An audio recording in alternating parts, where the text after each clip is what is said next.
And that's why I say you're a blockhead, Lowry. How could you let such a thing happen? The man was innocent. What do you think the press are going to say about all this? Now get out of here! Get the hell out of my sight! And if I have any more trouble with you, you'll be dishing out parking tickets before long. And that's a promise, Lowry!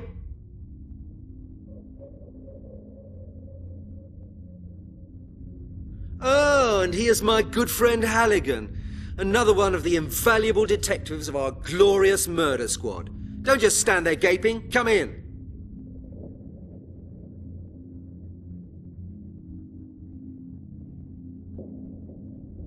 I'm glad you could make it. After all, you're a busy man, aren't you? Now look here, Detective Halligan. I've got used to being surrounded by a bunch of incompetent, half-baked blockheads. But your smart, well-dressed colleague Lowry has just earned himself the golden badge of stupidity.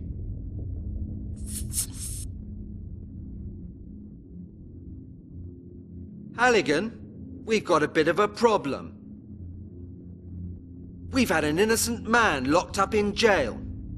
Regrettably, he was killed in prison before we could correct our mistake. Unfortunate affair. And now we've got this lunatic killer running around all over London. We have to make sure that at least this oversight is put right. Your clear-up rate so far ought to be sufficient evidence that there's no point in asking you to clear up anything more than a common bicycle theft. But this does happen to be the murder squad. I am the chief of this department. All I have for choice is that blockhead Lowry and you.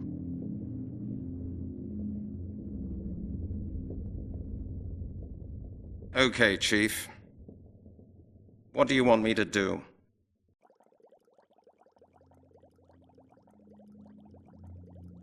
Where did Lowry go wrong? Your dear colleague Lowry dealt with the skeleton murders last year.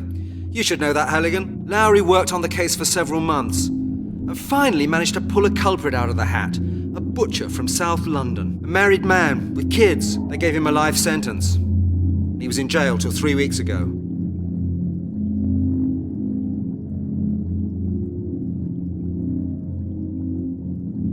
What do you mean, until 3 weeks ago?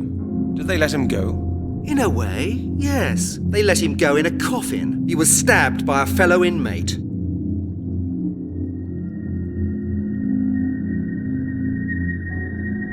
Well, all right, these things happen. But how do you know that the man Lowry arrested didn't commit the murders? Very simple.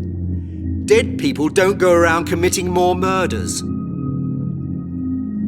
There's been another murder. Exactly, Halligan. A pile of bones has been found in Epping Forest. Supposedly a male corpse. We don't know any more than that. I presume we both agree that it can't have been Lowry's man, eh? Oh, of course. You see, I've just managed to get that into Lowry's head as well. You heard it? Lowry's off the case. Halligan, you drive out to Epping Forest and take a look at the evidence. Of course, sir. And Halligan, no sloppiness now. I want results. Sensible results. The press has already been terrorizing me this morning. The killer must be found. Do I make myself clear? Of course, Chief. Good. This is the file with all the necessary information, and now you better get going quickly.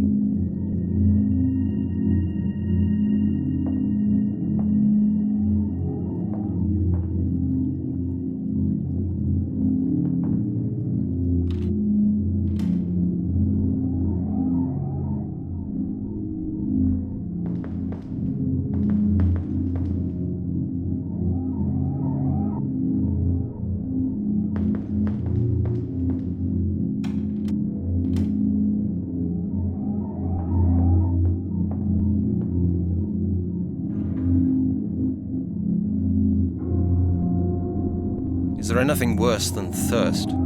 I'll take it with me.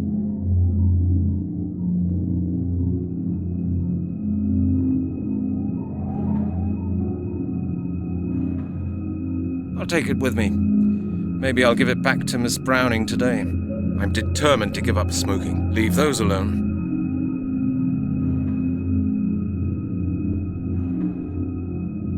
Leave them. I don't need those anymore. Nope. No darts now. Maybe I'll play later. Against my favorite opponent, Inspector Miller.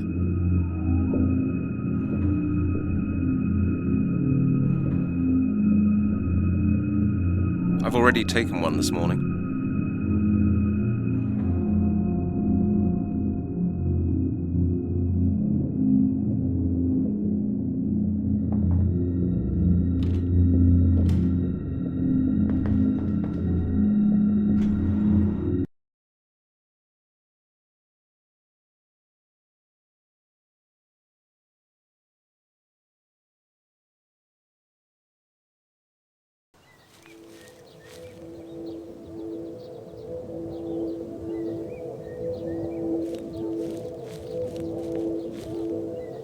Good morning, officer. Good morning, Detective. I hope you've had a good breakfast. The sight over there is not very appetizing.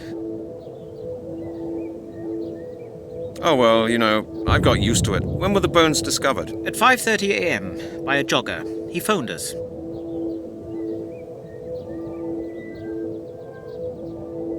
A jogger? Has he been interviewed? Well, he's in hospital for the time being. The shock, you know. We could hardly even take down his particulars. Why was that? He had to throw up several times, sir. Oh, I understand.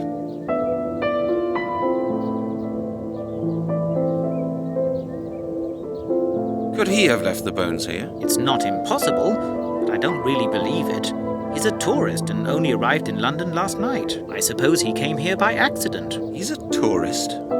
Since when did tourists jog at 5:30 in the morning? Is he on a fitness trip? Sir, he told us he was a decathlete. It's his job.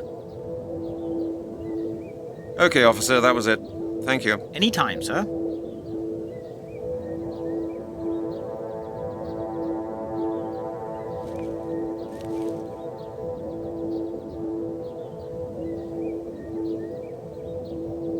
I should take the bone with me, but I can't do it with the scarf. The textile fibers would stick to it.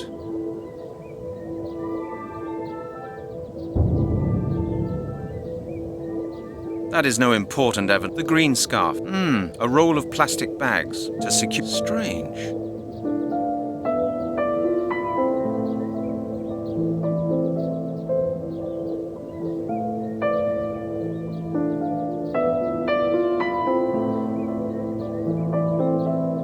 That is no important evidence, I'm sure about that.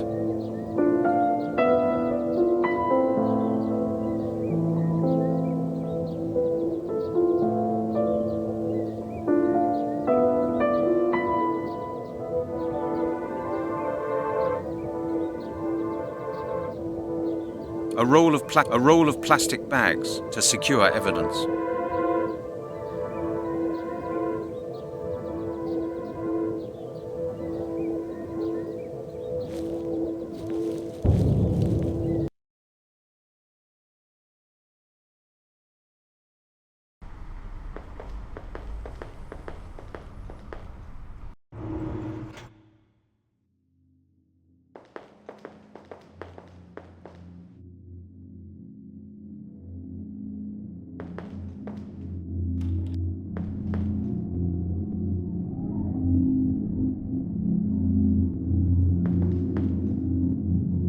Hello, Chris. Hi, Halligan.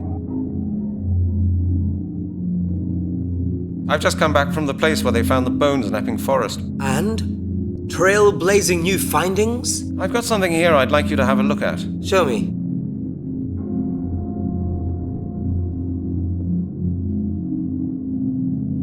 What do you think about this? This is grass, Halligan.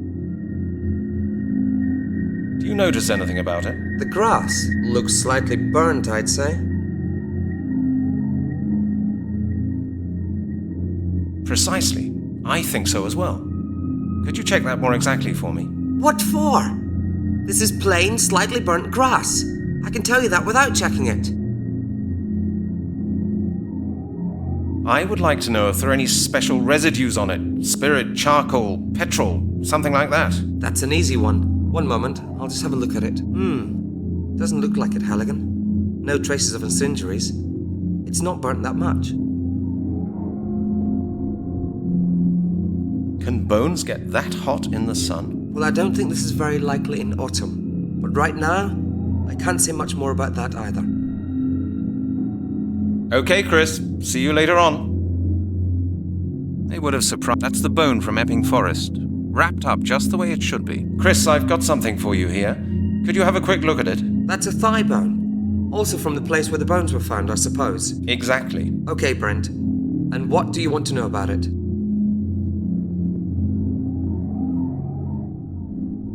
What sex was the victim? Judging by the structure of the bones, I think it was male. I'll write that down in my report as well. But I'll tell you right now that you won't get it before the end of the week, Halligan. Did somebody maybe scorch the flesh off the bone? No, definitely not.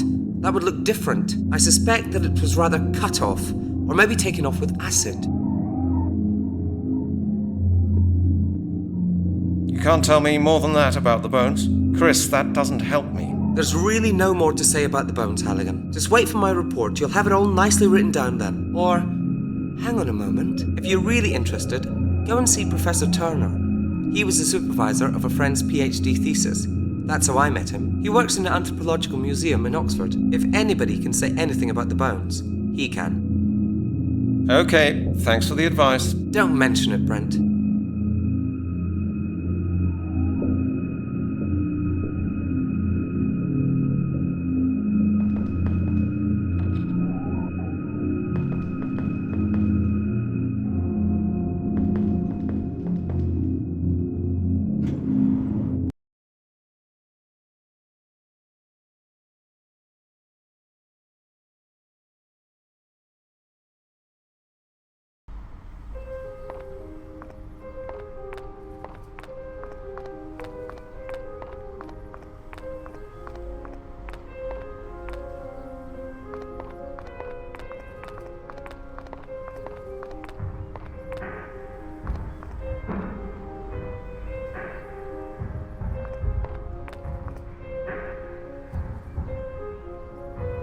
Locked.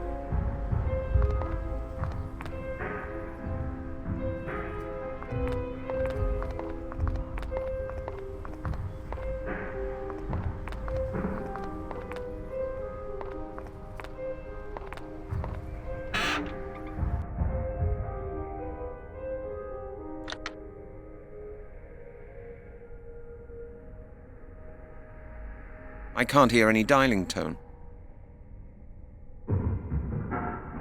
I can't hear any dialing tone.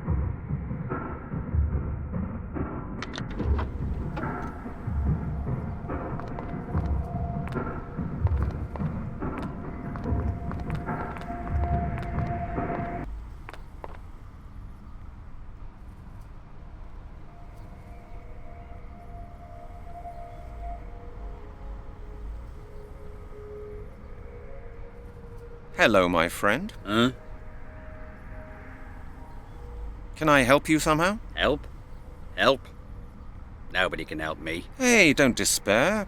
Everybody has a hard time now and then. Maybe I can do something for you. Just leave it. I've lost everything. Everything. No money, no flat, no future. I'm finished. Simply finished.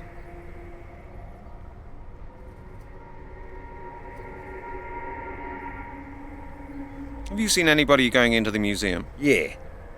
Just this morning, a woman. A young, pretty one. A woman? You haven't seen a man? Nah. Only a woman. She comes here every day. Now and again, she gives me a few pennies. I think she works in the museum. Ah, a woman then. So what? What's special about that? There are millions of women running about in this world. Why is the museum being closed? Well, it's been refurbished. At the moment, my business is running really badly. How much did you, make today? Well, just a poxy 60 pence. You're right. You won't get far on that. Okay, I must be off now. Well then, okay. Hello, my friend. Huh? Can I help you somehow? Help? Hey, maybe I... No money. Have you seen anybody going into the... Yeah, A woman? Nah, she comes... So what? Oh, Well then. hello. Huh? Can I help you somehow? Help? Help? Hey, maybe I... Just no money. I'm finished. What do you need most urgently? What I need a drink. Hey, mightn't you have a couple of pounds for me?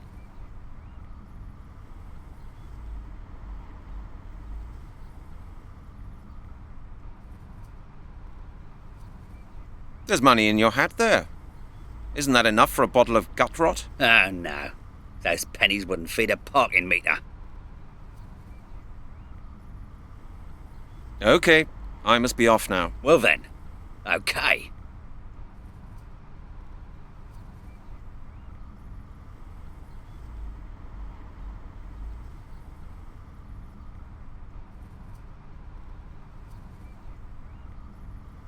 The beggar's flask.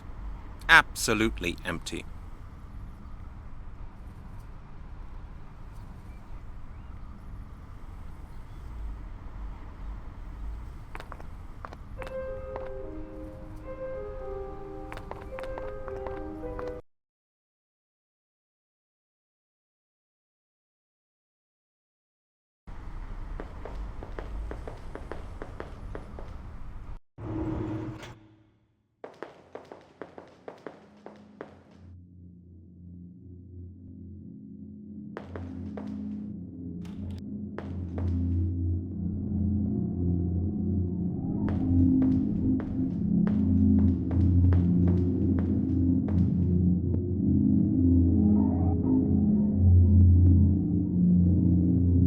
Too dangerous to carry the bottle around with me. I don't even know what kind of stuff that is.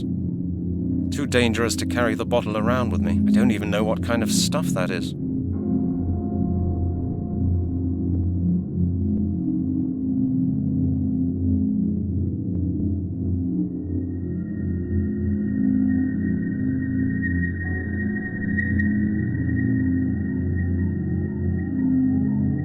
Too dangerous to carry the bottle around with me. I don't even know what kind of stuff that is.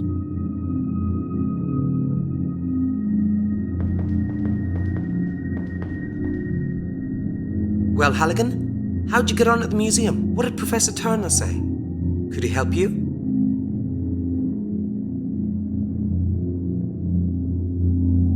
The museum is closed. It's being refurbished. Oh, well, that's bad luck. Why don't you phone him?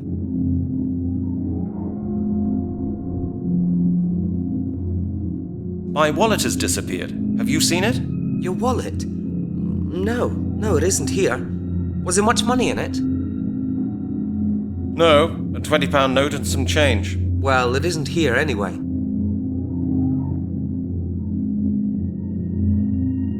Okay, Chris, that's it for the moment. Okay, Halligan. See you then. Well, Halligan, How'd you get on at the museum? What did Professor Turner say? Could he help you?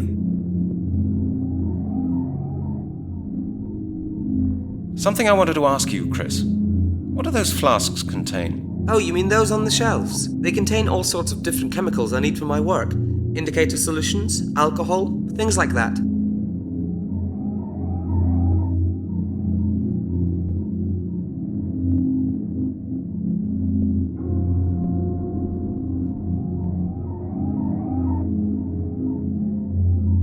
You've got a great job, Chris. Masses of alcohol and everything legal. Nonsense, Halligan. Do you think we spend all day getting drunk with medical alcohol? Why don't you just try the stuff?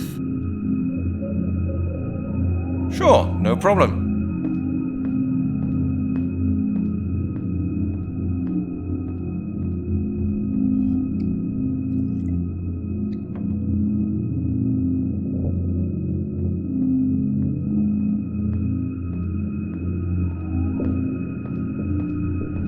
Here, Brent, to your health. What's up? Go ahead, try it. You won't get one of these so often. All right, here we go. Cheers.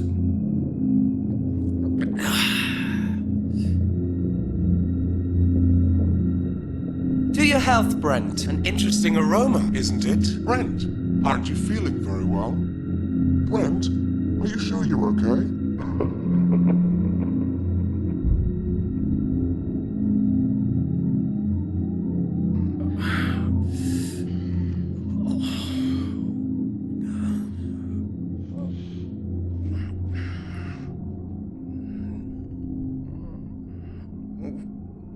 God damn it.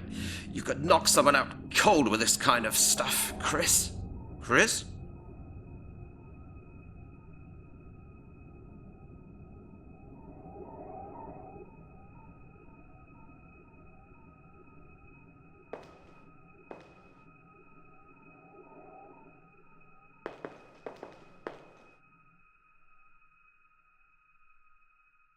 I can't do anything with this. I can't even pronounce the name on the label right. I can't do anything with this. I can't do anything with this. I can't even pronounce the name on the label right.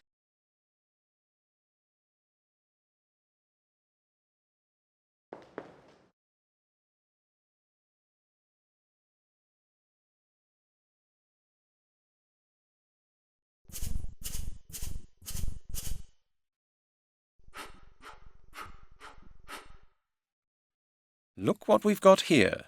This is the bottle Chris took.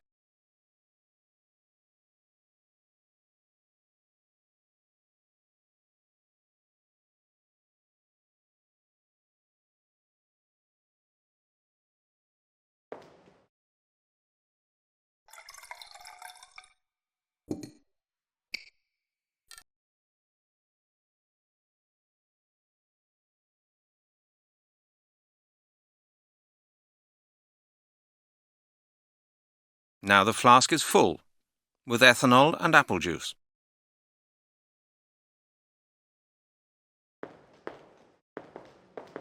Stop. I don't think it's a good idea to take the bottle out of the lab. Chris will be back quite soon. He'll notice it at once.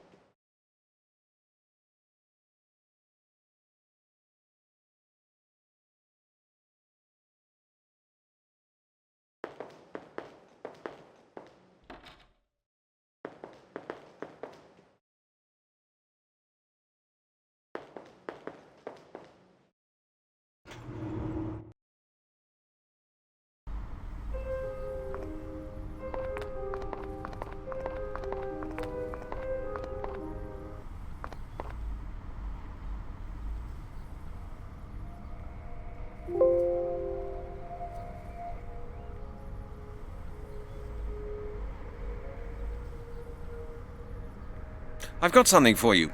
Apple schnapps from Detective Halligan's home distillery. My own brand. Would you like to have a taste? You serious? All right, pal. I'm as dry as the bottom of a parrot's cage. Why don't you drink it all? I don't mind. And it's a cracker, I can tell you. Cheers, mister. Cheers.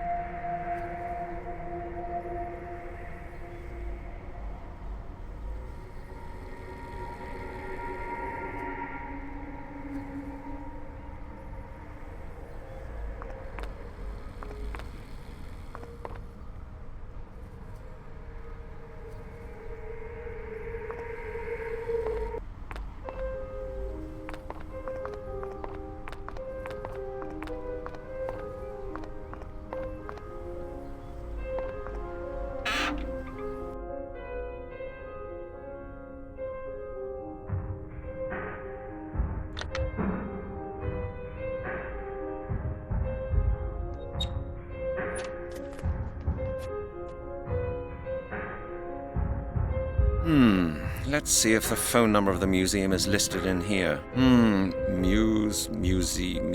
Museum, okay.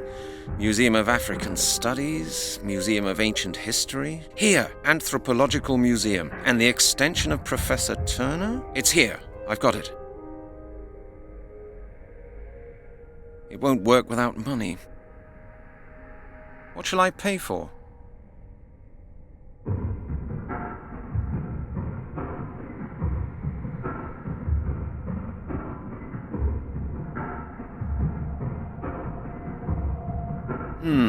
Let's see if the phone number of the museum is listed in here. Museum, okay. Museum of African Studies, Museum of Ancient History. Here, Anthropological Museum. And the extension of Professor Turner? It's here. I've got it.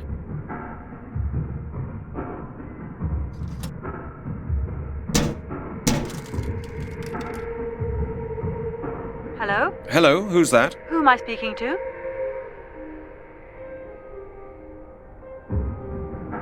This is Detective Halligan from Scotland Yard. Scotland Yard? What can I do for you? I need to speak to Professor Turner. Doesn't he work at the museum? Yes, but he's away on business.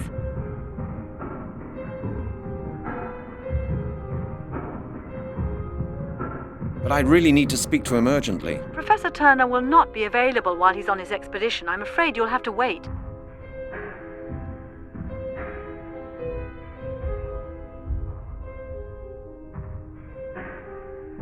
I suppose that's it then. It looks like it. I'm sorry. Where has he gone to? Kenya. It's a long expedition. Look, miss. What was your name? Goodbye, Mr. Halligan. She's hung up.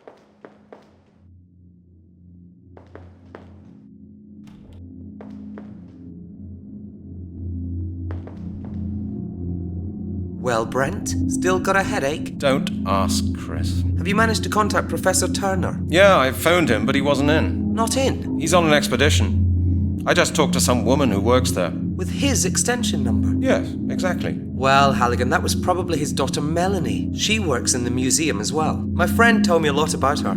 He used to be really keen on her. So, Professor Turner has a daughter. Thanks, Chris. I think that'll help me.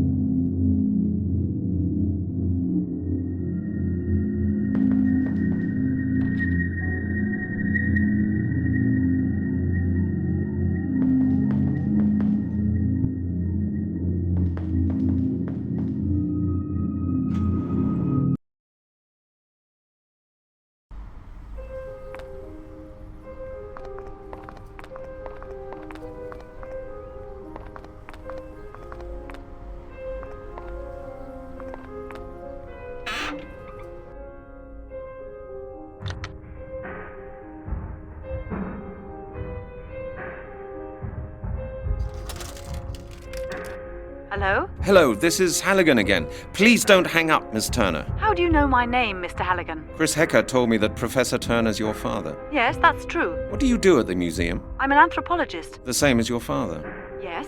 Miss Turner, do you think you could help me? That depends. What's the trouble? I found a bone that I've had examined at the lab. A bone? A human bone? Yes, of course. It belonged to a murder victim. Murder? How awful. The bone is from the body of one of the victims of the skeleton murders. I take it you've read about them? Oh, good heavens, yes. What can I do for you? Couldn't we discuss that inside? Certainly. Come on over. I'll let you in.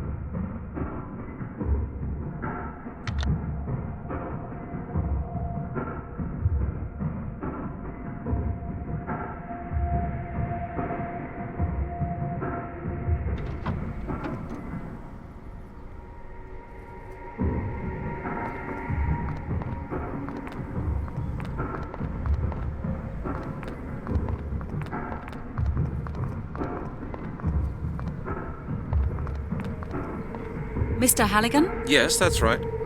Hello, Miss Turner. Nice to meet you. Thank you for taking the time. No problem. We're closed anyway. The museum is being refurbished. It's not easy to get in touch with you. I was close to giving up. Oh, you mean because of the phone call? I'm really sorry. I do sometimes tend to be rather short on the phone. You know, I get unpleasant calls sometimes, and that's why I'm a bit suspicious. I see. Well, I finally got in touch with you. Would you like to come in? Would you like a cup of coffee or anything else? No, thanks. Mr. Halligan, how may I help you? As I said, I'm working on the skeleton murders. We found another victim in Epping Forest. All the evidence points to the same culprit as in the other cases. The corpse was completely skeletonized. Professional work. That's horrible. But how can I help you? My colleague Chris Hecker of the Forensic Lab has already had a look at the bones. He thought that your father could perhaps carry out some additional tests. He is a renowned expert, after all. Yes, he could do that. But as I said, my father isn't here. I know, but it is very urgent. Perhaps you could have a look? You say you've got some of the bones with you? Yes, just one. Here. This is a femur. Yes, that's what Chris Hecker said as well. It will take some time, Mr. Halligan. Could you wait a moment?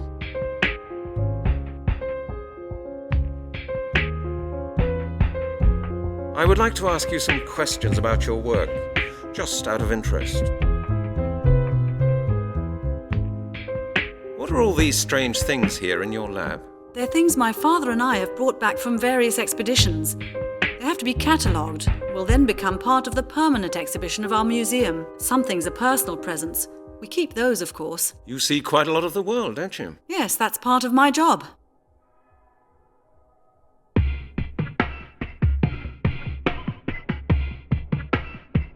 What's your father's current research project? He's in Kenya studying initiation rituals. What? The rituals carried out when the childhoods of boys and girls end and they're admitted to the circle of adults.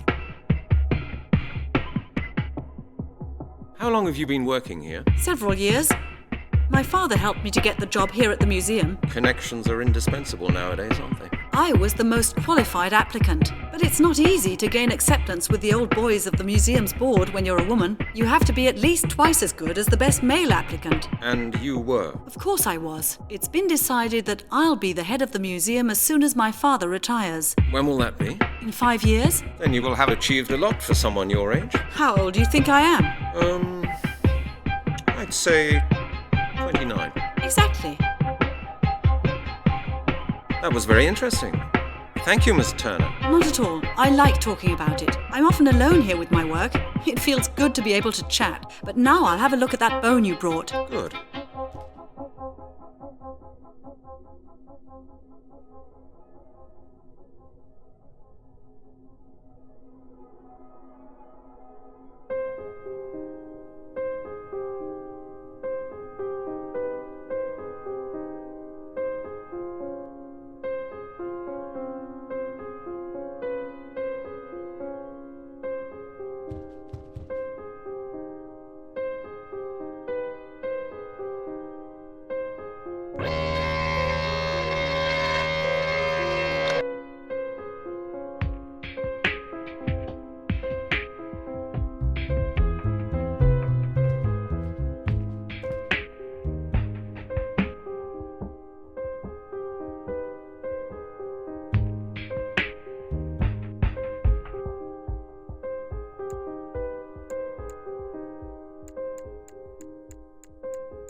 There's some metal residue here.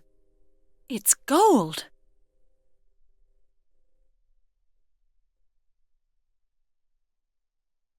There's some metal residue here.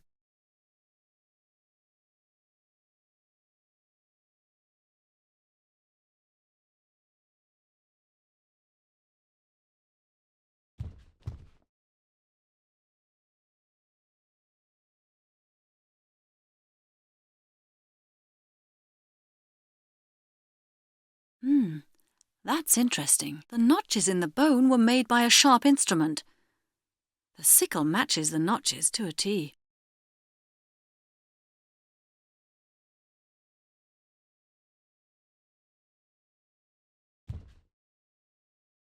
Hey, didn't this edition mention something in connection with sacrificial rites in Britain? Let's see. Yes, here it is. An article about the Druids and their sacrificial rites. The latest findings indicate that in ancient England it was probable for the most... for their high ceremonies, the Celts usually preferred to use... Incredible. It all fits in with this bone. I'm sure the detective will be very interested.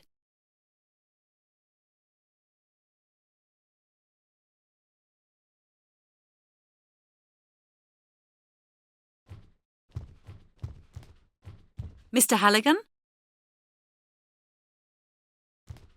I believe I've found something interesting about your bone. Go ahead. In my opinion, this bone was worked on.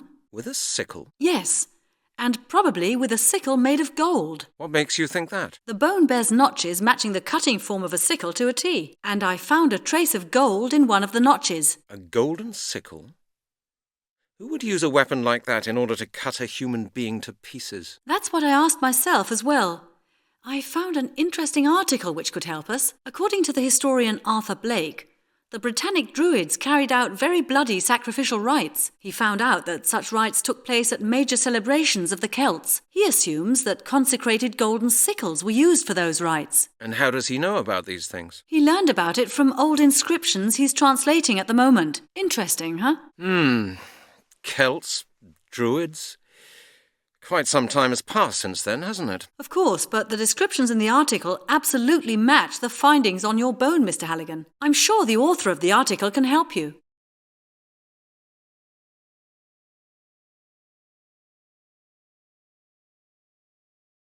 What do you think? Could this Blake be right? I don't know. Maybe he just wants to make money with horror stories about ancient Britain, but the bone you've shown me would match his theory quite well. Have you ever seen anything similar in your career? Oh, Mr. Halligan, you don't know the Aztec skull walls. If you'd seen those, you'd consider your bone harmless. Maybe, but that was centuries ago. The victim of this murder was found this morning, and it was found in London.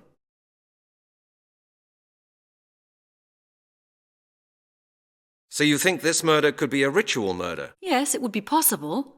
There are several occult sects and Satanists. They like checking their history books and adopting archaic rituals.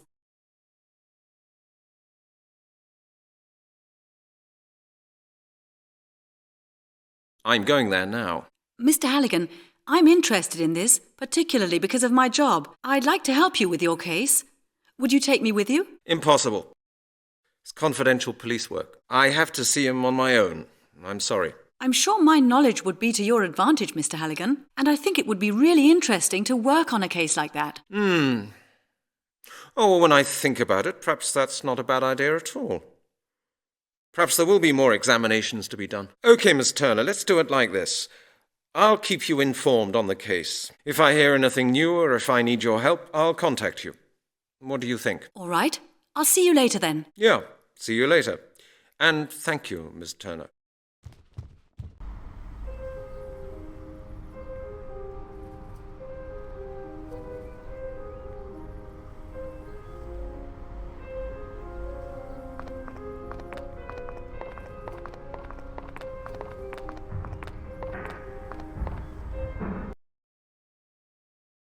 This must be it.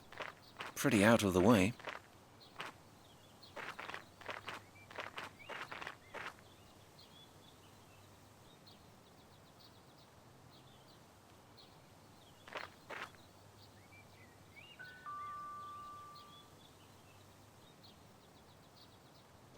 Mr. Blake? Yes? My name's Brent Halligan. I'm a detective from Scotland Yard. I have a few questions I need to ask you. Scotland Yard? What's this about?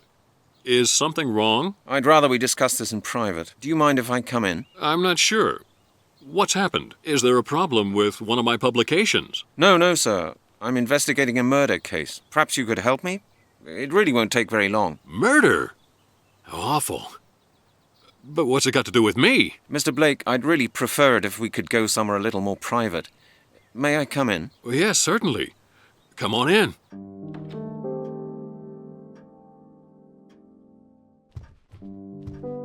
You're the author of a book on Druids, am I right? Yes, quite correct. In fact, I'm just working on a revised version for the next edition. But what makes you so interested in my book? I'm currently investigating a series of murders in London. I've made some interesting discoveries that I'd like to discuss with you. What series of murders are we talking about? The skeleton murders. You may have read about them in the papers. Oh, yes. Of course. A terrible business. Mr. Blake, I believe there may be some sort of ritual behind these murders. Well, what makes you think that? Dr. Turner from the Anthropological Museum in Oxford examined one of the last victim's bones for me. She found residual traces of gold on it and round notches. Round notches, you say? Yes. Does that mean anything to you? Doesn't your book on Druids mention ritual killings for which a golden sickle was used? True. Are you saying these murders are based on the same ritual? That's what I've come to ask you. But that's impossible. It can't be true. It's...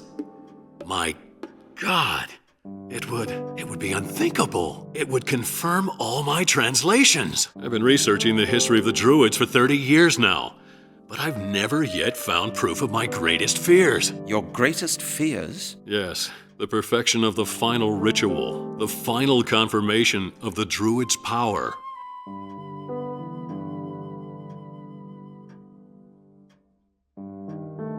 Tell me more about the Druids. Well, the Druids were Celtic priests. They were highly respected scholars, responsible for preserving the Celtic religion and science. Their main tasks included conducting sacrificial rituals, medicine, astronomy, and justice. Experts now believe that Druidism began in ancient Britain and spread from there to the European continent, especially to Gaul. The first definite evidence of the Druids' existence goes back to 500 BC. That's a long time ago. Quite.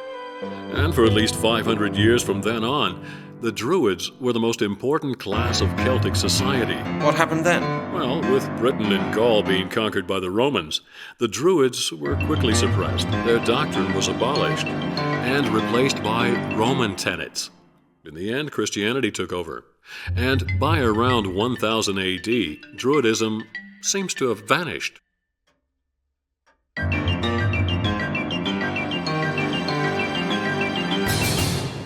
What did the Druids and their followers believe in? Well, that's not so very easy to explain. Like the Romans and the Greeks, the Celts had a number of gods to whom various functions were ascribed. They paid homage to these gods with rituals and sacrifices. Many of their cult rituals were performed for the stars and the four elements: fire, water, air, and earth. Their religious acts always took place in forests, usually in a clearing or at some other prominent location. The Druids didn't start building their temples until they had met the Romans.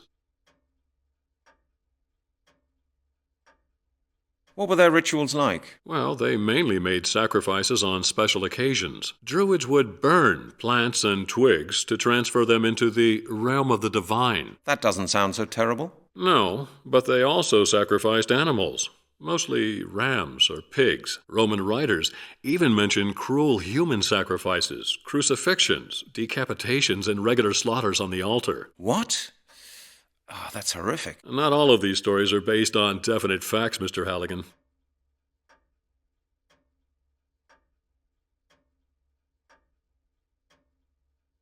I'd like to know more about the four elements. The Druids regarded the four elements as the material of which the world is made. They invoked the elements and used them for their rituals. There were only three proper elements: air, water, and earth. Fire, the fourth element, existed solely for the purpose of transferring one of the three basic elements into another. What do you mean? Well, solids or liquids become gaseous through fire. Gas can be turned into liquid form with the help of fire.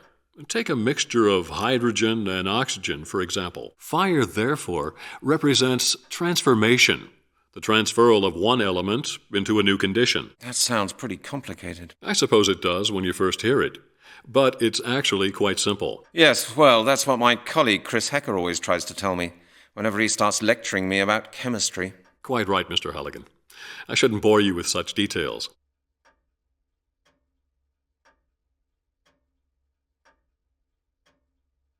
What's this final ritual all about? This is the text I wrote down during my travels through England and France. You know, when you travel through the country, you can feel that many locals still believe in the old Celtic customs. A group of farmers in the south of England let me copy the inscriptions on a megalith that stands in a field there. They claim that there used to be a huge Druid temple close to their house, but there's nothing left of it now. Whatever.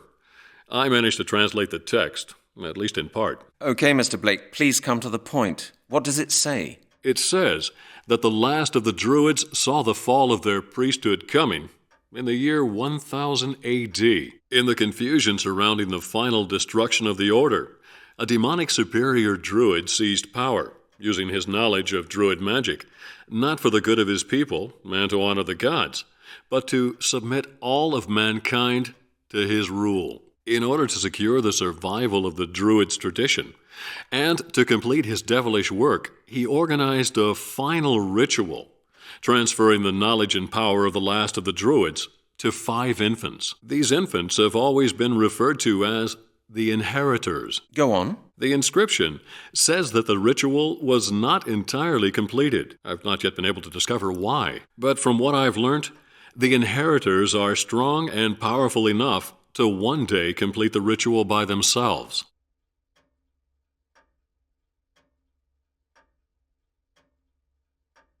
Right. But what have these murders got to do with the myth? Well, that's just it, Mr. Halligan. I haven't told you the whole story yet. There's more? Yes. The inscriptions explain that the Druids' inheritors require the life force of other people to complete the ritual. I see. And how do they do that? According to legend, the flesh has to be cut off the bones of living humans and to be eaten. Only then can their life force be transferred. You mean the victims of these skeleton murders were practically eaten alive by cannibals? By Druids. Yes. I don't believe it. The worst is yet to come, Mr. Halligan. What? What could possibly be worse than that? If such skeletons have been found in London, bearing marks of a golden sickle, it can only mean one thing. The inheritors are preparing for the perfection of their final ritual. Which means? The myth says, once the ritual has been completed, the world will become a place governed by evil. Dark magic will be unleashed upon the world, and mankind will have but one choice: to obey or to die. Great. And you really believe all that? I believe it's possible. You know, Mr. Halligan, I'm not a superstitious man, but I've spent enough time studying Druidism to know that more goes on between heaven and earth than we can possibly imagine. I quite agree. You see, and the skeletons that have been found within the past few months fit in perfectly with the Druids' sacrificial rites. The day of the ritual's perfection is drawing near.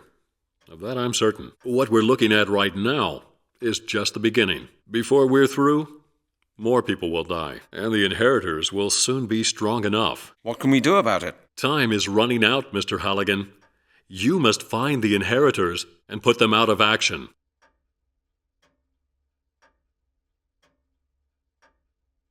That's an easy thing to say, but how can I? There may be a way. During my latest research, I came across something very interesting. If the story I've heard is true, then there's a certain item that was extremely important for the ritual 1,000 years ago. What is it? A piece of jewelry mentioned in the old inscriptions. The Amulet of Transformation. You should try to gain possession of that amulet. The Amulet of Transformation? What's its purpose? I don't know, Mr. Halligan. Nobody does. All I do know is that the myth says it's important for the completion of the ritual. If you find the amulet, you may be able to prevent the ritual. How did you find out about the amulet? My work led to the discovery of a connection between the Druids of Gaul and Britain. It seems there was a small group of British Druids who fled to France when the ritual failed. What for? I don't know. Maybe they wanted to save the amulet. I found out that a 13th century despotic French nobleman somehow gained possession of the amulet. I found a picture of him in an old archive. Really? Let me see.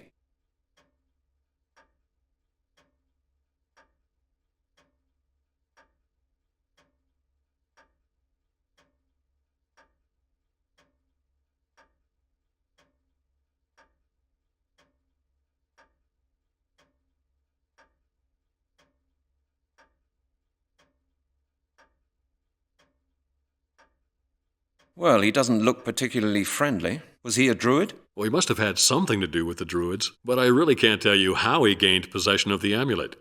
However, he is the only clue that I can possibly give you. As to the whereabouts of the amulet, I suggest that you make your way to Carmore. With any luck, you may find more clues leading to the amulet there.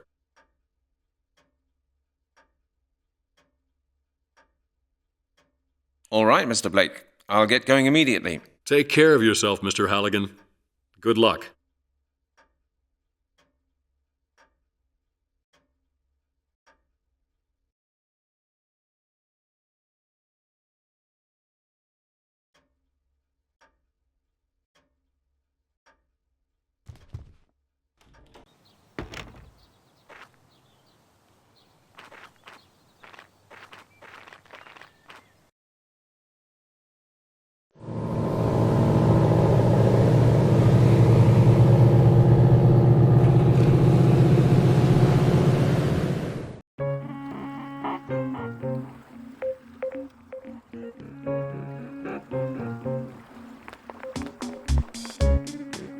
Good day to you, monsieur. Shush, shush, shush, silence. Tell me, my good man, which way is the castle? Castle?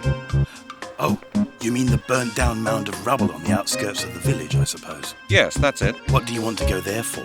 There's nothing to see there. I just want to take a look around. So, which way do I go? Oh, that's simple. Just follow the road through the village, past the crossroads, and straight ahead. Keep going for about 3 kilometers, then you can't miss it.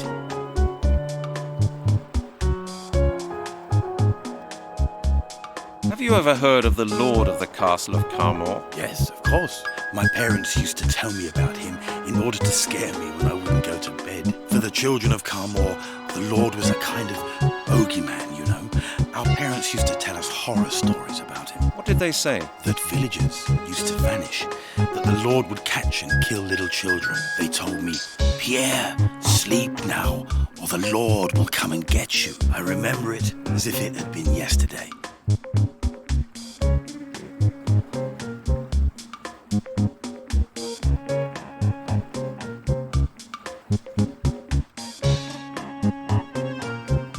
So the castle burnt down, did it? Yes, that's right. I think it happened in some war or other, or during the Inquisition. That was hundreds of years ago.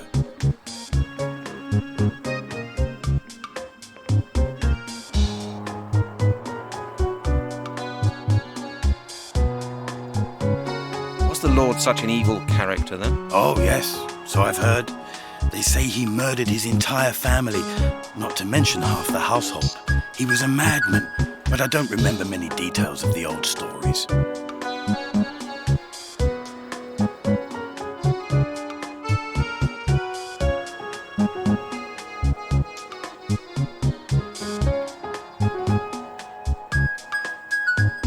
What do you know about the castle?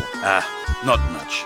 It's supposed to have belonged to a rich family around here many centuries ago. As a child, I used to play in the ruins with my friends, but it's not really safe to go walking around in the rubble. Why is that? It's in danger of collapsing, my friend. Anyway, it's pretty creepy out there, especially in the cemetery. There's not much left of the castle nowadays. Local farmers use the ruin as a quarry when they need stones for their houses. There's just a few bits of rubble left, that's all. I have to go. Good luck with your fishing. Thank you, thank you.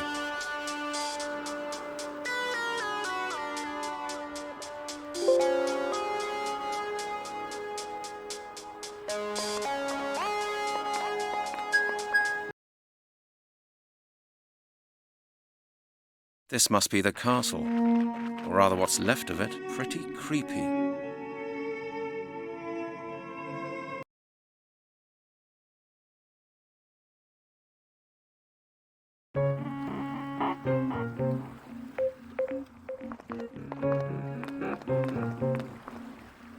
Hello, I'm back. Damn quiet, I said. Are you trying to frighten the fish off? Oh, I'm sorry. I forgot. I was miles away. I've had a look round the area. I've been to the ruin. And? What do you think of our little village? It's nice. But I've got a few more questions regarding our last talk. Oh? Well, go ahead and ask. But please... Quietly. right? Precisely, my friend. You learn quickly. I'd like to speak to you about fishing. What would you like to know?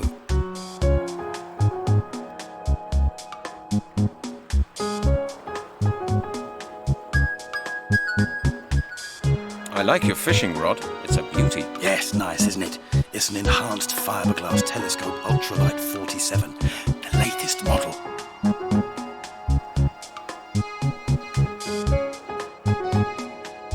What are you planning to catch? You may not believe me, but I've caught all kinds of things here. You know, I've caught pike 5 meters long, with eyes like plates and razor-sharp teeth. That's why I bought this rod.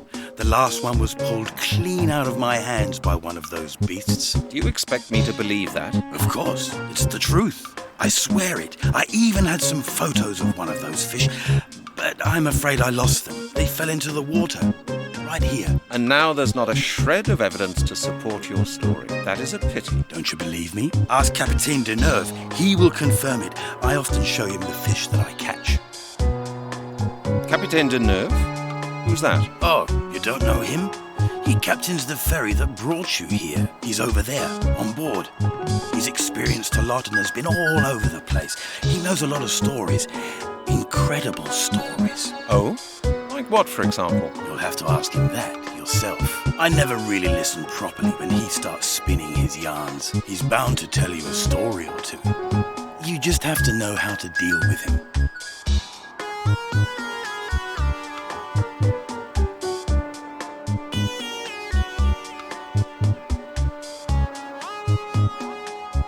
How to deal with him? What do you mean? Not so loud, please. Because of the fish? No, because of Capitaine Deneuve. He might hear us. And?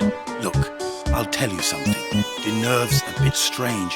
He insists on being addressed by his title. It's how do you call it? A peculiarity of his. Oh? Why is that? He's an old sea dog from a real old seafaring family. Some ancestor of his served in Napoleon's fleet. He himself used to go out to sea doing the real thing. Got a master's certificate and all that. Seen the world, so he says. These days he just captains the ferry. But he still insists on people using his title. He says his rank should still command people's respect. Oh, well, if that's all, I don't mind.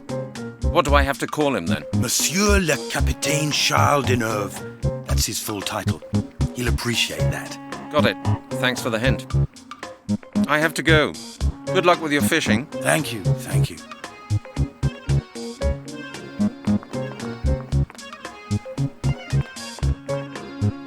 Excuse me? What?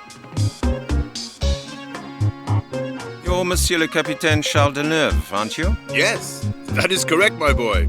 Charles Deneuve, Captain of the Merchant Navy of France. How do you know my name? I've been talking to a friend of yours, the fisherman over there at the jetty. Pierre? Ah, yes, old Pierre. I expect he has been telling you about his pike, the one that was 5 meters long. Yes, he did. Pierre says you're from Carmont, like he is. Is that true? Yes, that's right. I grew up here. As a youngster, I wanted to be a fisherman and used to work on my father's trawler. Later, I went to naval college to become a captain of the Merchant Navy of France. I have a small house at the end of the road, just behind Francois' Bistro.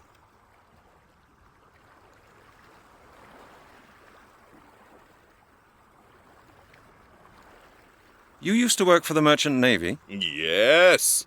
I have been to practically every single port all over the world, from New York to Zanzibar, from Rotterdam to Cape Town. I have sailed all known and unknown oceans, rivers, backwaters, lakes, and canals. I have seen things no other man on earth has ever seen. Sounds exciting. Yes. But all that was a long time ago. In a few years' time, I shall retire and begin working on my memoirs.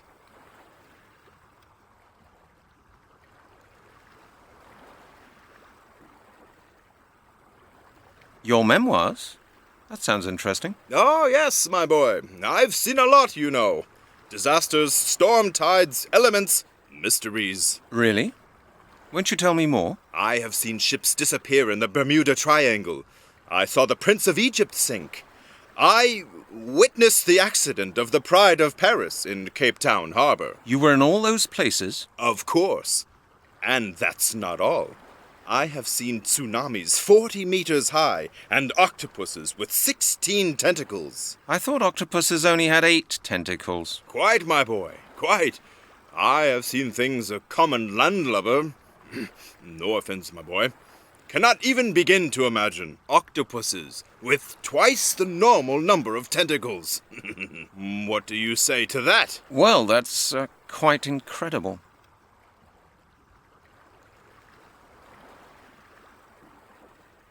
What do you know about the Castle of Carmore? The castle.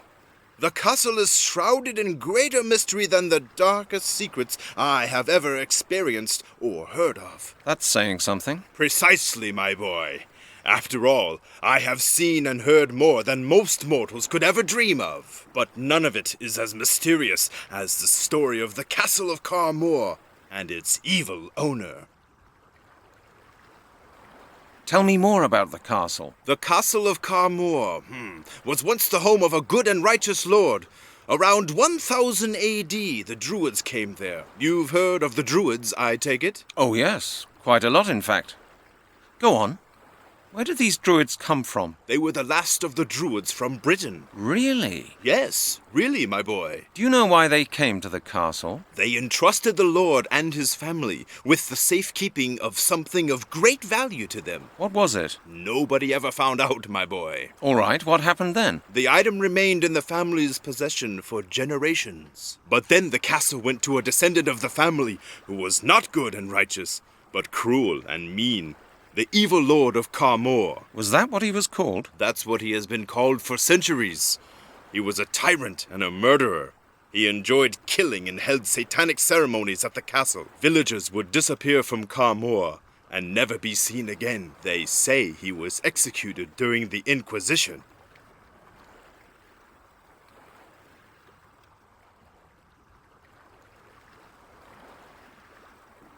What do you mean, they say? Was he or wasn't he? No. I know the true story.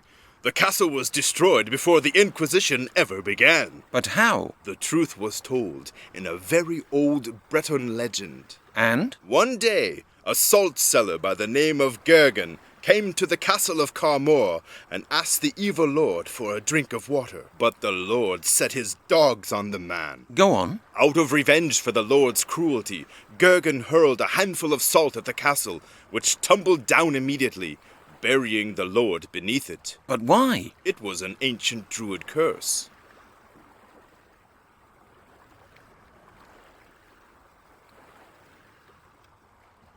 How can salt destroy a whole castle? Through the magic of the druids. Salt is a destructive element. It corrodes, it decomposes, it parches. It can make people die of thirst. The salt seller had knowledge of druid customs? Well, he certainly knew how to use the magic that druids employed to deal with their enemies. So the evil lord died? Yes. He's buried in the mausoleum in the castle cemetery. How do you know all this? From age-old stories that people tell around here. Children heard them from their parents, who in turn had been told them by their own parents. They were handed down through the generations. Sometimes, people even come here from town. People like you, asking about the old stories. Writers, researchers, all sorts. We even had a real aristocrat here from England once. He was very interested in the castle.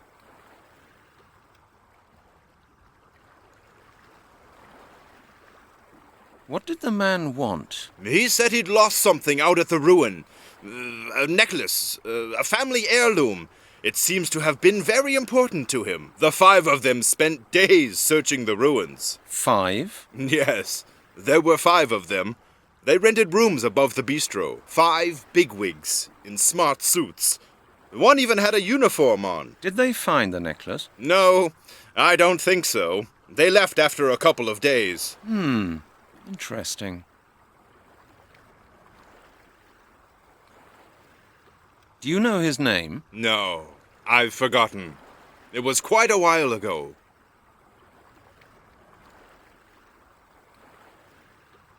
Thank you, Monsieur le Capitaine. You've been a great help. You're welcome, my boy.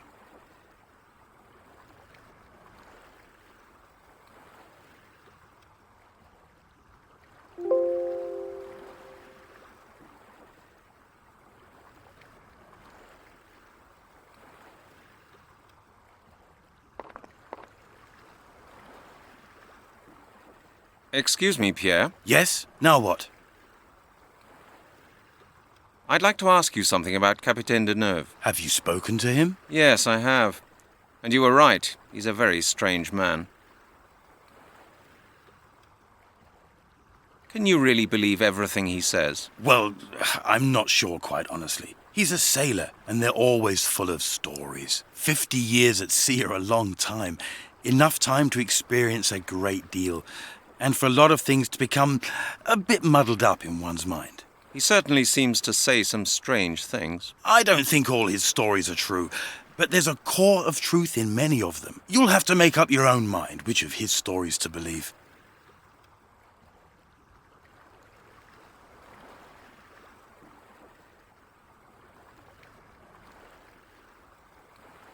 Is he a friend of yours? Friend? Well, I've seen him almost every day for a number of years. He captains the ferry, I do my fishing. When he's finished for the day, we sometimes go over to the bistro for a glass of pastis. Yes, now I come to think of it, I suppose we are friends. And you get on well with each other? I should think it's pretty difficult being friends with a man like him. Oh, we get on rather well, really. We don't talk much, you know. If anything, he does the talking, spins his yarns. The only thing about him that sometimes drives me crazy is his damned cat. The captain has a cat? Yes. He lets her out here on the jetty in the morning and takes her back in at night. And the damned beast spends all day slinking around here. You don't like cats? I hate cats. They steal the fish from my bucket or get tangled up in my fishing line. Deneuve's creature has often knocked my bucket of bait over, and I've had to go and get some more. I've told him hundreds of times to take the animal on the ferry with him, but he just won't do it. Okay. Thank you for your assistance. No problem. You're welcome.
If I move too quickly, I'll scare the cat away.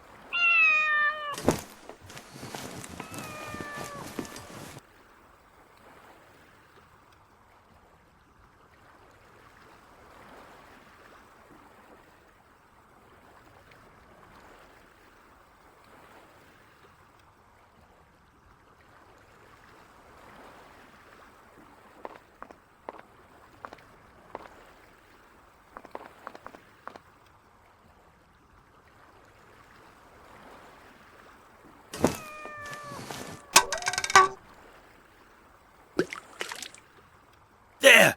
Did you see that? Did you see that? It's that damn cat again. She's knocked all my bait in the water. That's the 3rd time this week. Calm down. You can always get some new baits. What about my fishing tackle? What about my telescope ultralight 47 for 800 francs? I can't leave it here unguarded. It could be stolen. I'll have to take everything with me, just because of that damned cat. Don't worry, Pierre. I'll keep an eye on your things. Would you? Of course. No problem. Thank you, my friend. Then I'll go right now.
It seems to have worked.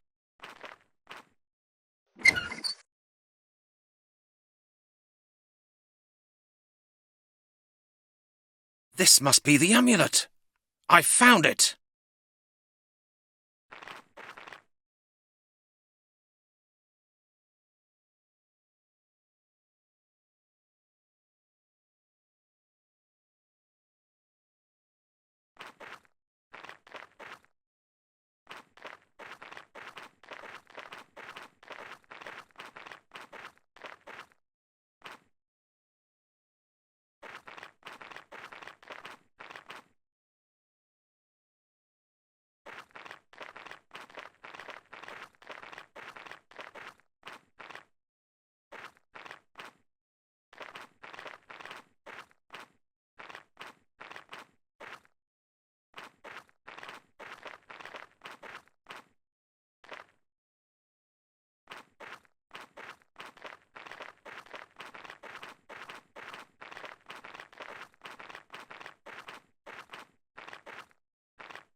Monsieur le Capitaine, What can I do for you? when are you leaving for Portsmouth? In 2 hours. Are you coming? Yes. Then come aboard.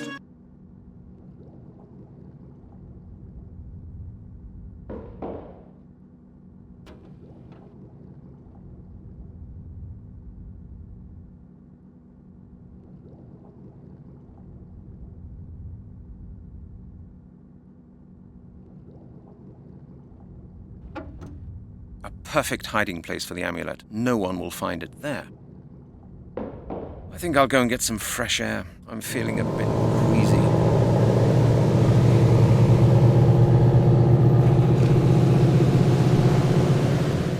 God, what's been going on here? Someone's broken into my cabin and searched through all my things. The amulet. Where's the amulet? It's been stolen. I don't believe it.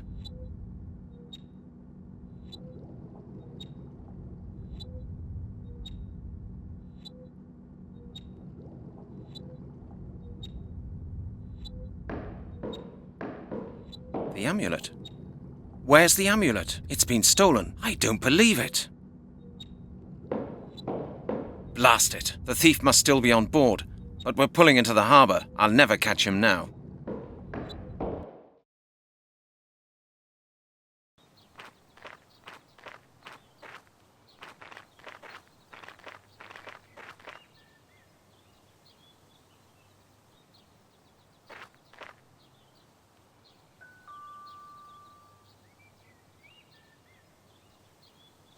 Hello, Mr. Blake. I'm back. And? Did you find the amulet? That's a long story. Well, go on then. I can't wait to hear what happened. I found the amulet. It was walled up in the Lord's mausoleum. Really?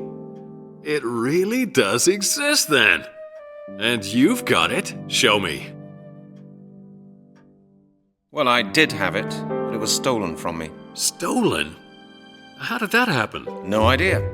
I hid it in my cabin during the crossing. Someone broke in and rummaged through all my luggage. Was anything else missing? No, not a thing. Someone must have been following you. I didn't notice anyone. Who could have known I'd been looking for an amulet in that godforsaken dump? Certain people may be taking a great interest in your investigations, Mr. Halligan. Do not underestimate the power of the Druids.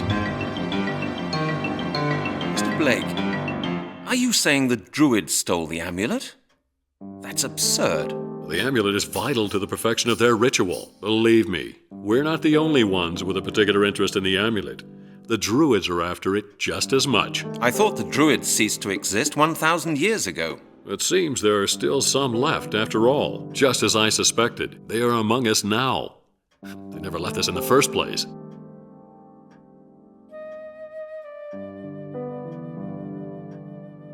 I haven't met anyone who looked like a Druid so far. No, Mr. Halligan. You won't recognize the inheritors by their cloaks and sickles. They're people, just like you and me.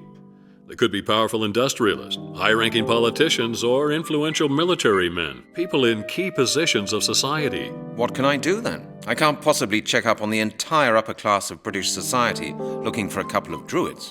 No, but it may be worth your while to keep an eye on groups of neo-Druids. If anyone tries to justify their claims to the Druids' inheritance, they will. Neo-Druids? What are they? There are a number of groups around claiming to be the Druids' rightful successors. They're organized in orders like Templars or Freemasons. Tell me more about these Neo-Druids. Like I said, the Neo-Druids try to live their lives according to ancient Druid ideals. Some of them do a lot of charitable work as well. But there are some really dubious associations going around, combining the Druids' customs with occult rites. Rumors say that there is such a sect at large somewhere in London.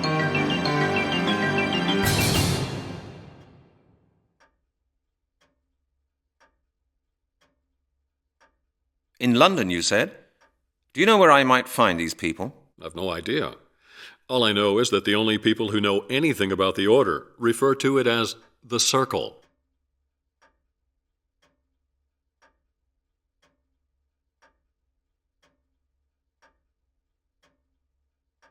Thank you, Mr. Blake. I'll see what I can make of it. Good. If you have any more questions, don't hesitate to call on me anytime you like. One more thing, Mr. Blake. Yes? I get the impression this business could get pretty dangerous from now on. Yes. Very likely, Mr. Halligan. It may be safer for both of us if we let someone else in on the matter. Please call Melanie Turner in Oxford and tell her the whole story. Make sure she learns everything you've told me. She works at the Anthropological Museum. Her number's in the phone book. And tell her I'll get in touch with her myself as soon as possible. Would you do that for me? Of course, Mr. Halligan. Good luck.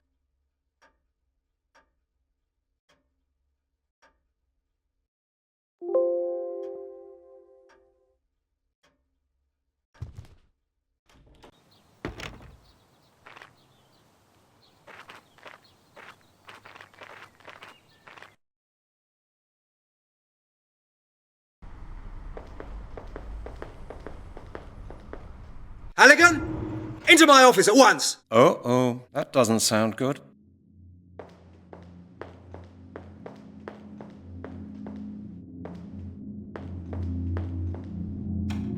Halligan! Come on in. I suppose we should be glad that you drop in now and then. What's the matter, Chief? You know, Halligan, I was just asking myself what you've been doing. I've been investigating, Chief. Well, have you? And do you know what I've been doing?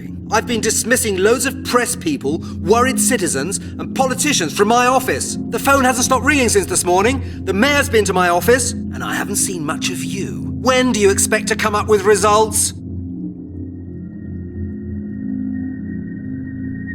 You'll get a report at the end of the week. The end of the week? Why not at the end of the month or at the end of the year? I want the results on my desk tomorrow morning, Halligan. And now, I want to know where you've been all this time. You'll find out when you read the report I'm going to write. Don't be impertinent, Detective. As your chief, I'm entitled to ask you about the results of investigations and your proceedings whenever I like. Yes, Chief, of course. That sounds better. Otherwise, I could have you write a report about every single step of your proceedings, and I think you know that. Very well, then. I was visiting an expert on Druids. You were what? Halligan, have you lost your marbles? You're not supposed to be indulging in your hobbies. You're supposed to be solving the skeleton murders. Is that all, Chief? No, that is not all. One of the phone calls this morning was from the 4th District in Oxford. Uh-huh. And? A beggar has been to see them. He claimed that somebody had first put him to sleep and then robbed him. And do you know who that person was? No? A man who calls himself Detective Halligan! Our colleagues looked into the Central Personal Database and guess what? They found a man by the name of Detective Halligan. And he works for my department! What do you say to that? Chief, the beggar must be mistaken. It's a mix-up. A mix-up? I hope so. If these accusations turn out to be true, you can spend the rest of your professional life washing police cars! Okay, Chief. I read you. Indeed? Excellent, Detective. Then get out and do your job. And Halligan, if I should hear that you are conducting your investigations in any dubious or illegal way, I'll take you off the case immediately. Understood, Chief.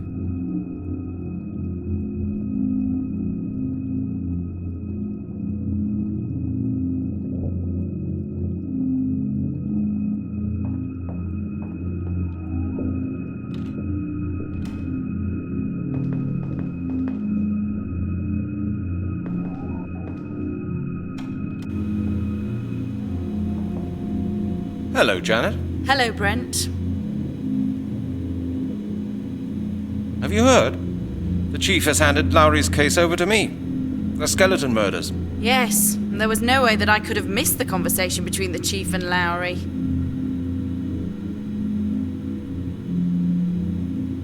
Have we got a file about that? As far as I can see, you've already got the file, Brent. What? Yes, of course I've got the file. But you know that Larry and Stryker have been working on this case. The file contains a load of ridiculous nonsense, you know that. I need the terminal. Remember the official channels, Brent. Get the necessary forms and then we'll talk again. Damn bureaucracy. I need to make an inquiry, Janet, right now. If you start shouting at me, I shall see the chief before you can count to 3. Do you understand? And now leave here, please. Come back when you've got the necessary forms. Here, take this sheet and get it signed.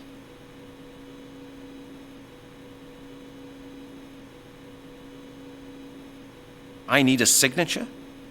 Whose signature? Oh my God, Brent, don't pretend to be more stupid than you are.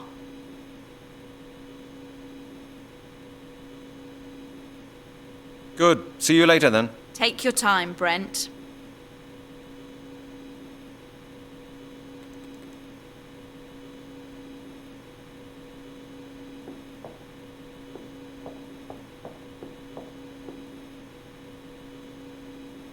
At least that's one thing you can get hold of here without too much trouble. They are needed for the forms. Makes it easier for the chief to sign them. It's always handy having one of these tucked away. We ran out not so long ago, and there was a big commotion on this floor. I'll take that with me. You never know, I might need it.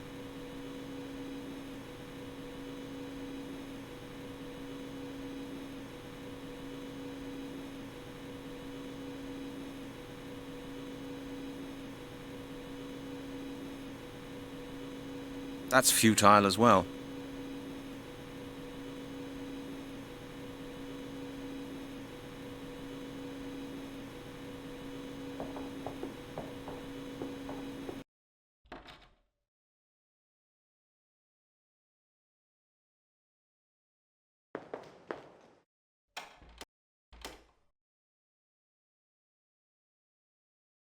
Now I've got a clipboard with the form for information procurement, the carbon paper, and the form for stationery procurement. But the carbon paper juts out a bit.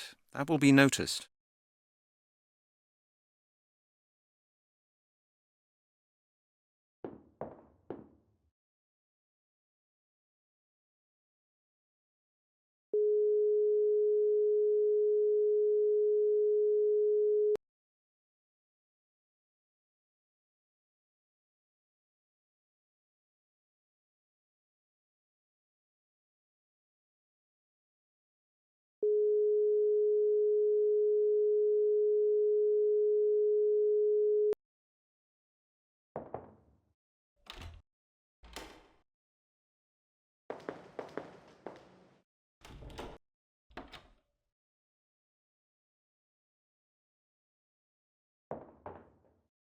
Halligan? Yes? Might I ask you what you think you're doing? I just wanted to borrow your scissors. Just for 5 minutes. Forget it.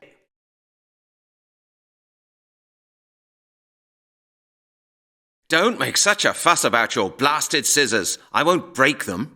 Oh, you won't break them, Halligan. You'll lose them, mislay them, not bring them back. You'll do with them what you always do with anything you lay your hands on. I am determined not to lose anything ever again, Halligan, especially not to you. Do I make myself clear? All right then, keep them.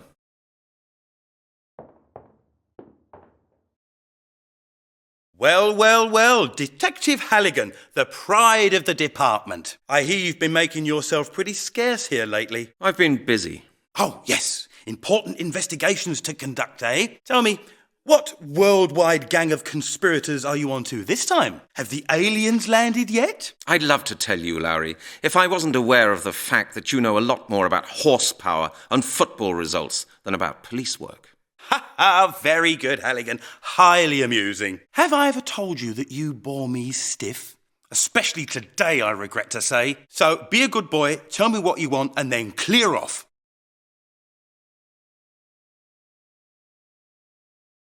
That's a nice suit you're wearing. Don't humour me, Halligan. You don't know a thing about suits. A blind man would know from 100 yards away that you bought your stuff at Woolworths. What do you want?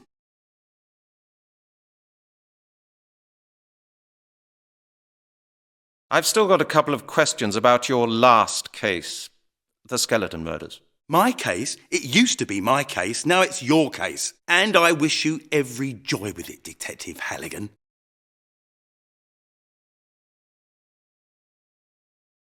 I didn't see any inquiry results from the information department in your file. Is that right? Of course, thanks to these bloody new security regulations, which were introduced thanks to you, Halligan. If you hadn't gone and put an arrest warrant for Prince Charles in the computer after Princess Di's accident, we wouldn't be in this mess. That was just an innocent joke. Innocent, yeah. In this department, nothing can be done without forms these days. You can't even get a pencil sharpener without written authorization. By the time you got the bloody forms filled in, they're out of date.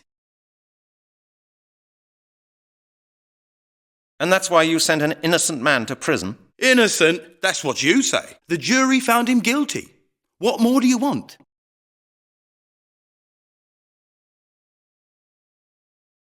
You do have some funny ideas about justice, Detective Lowry. Stop all this sloppy sentimentality, will you, Halligan? Why should all these criminal scum be fed from our taxes? He got what he deserved. The state's got more than enough on its hands forking out for idiots like you. Okay. I'll talk to you later, Lowry. What is it this time, Halligan? I'd really like to know how a braggart like you managed to get a date with Janet. Well, you know what, Halligan? Women do like a winner, don't they? Little Janet is no exception. We went to the palace yesterday. What was showing? The new Schwarzenegger film. You know how to handle women, don't you? Of course. Janet said she found it disgusting, but I know for a fact that she was very keen on it. Women are like that. Do you understand? What amazes me is why a woman like her should find your boring stories about cars, sports and action films so entertaining. Halligan, I'm sure you didn't come to tell me that. What do you really want? Could I just use your phone? Haven't you got your own telephone, Halligan? Yes, but there's something not quite right with it. No dialing tone. Is that it?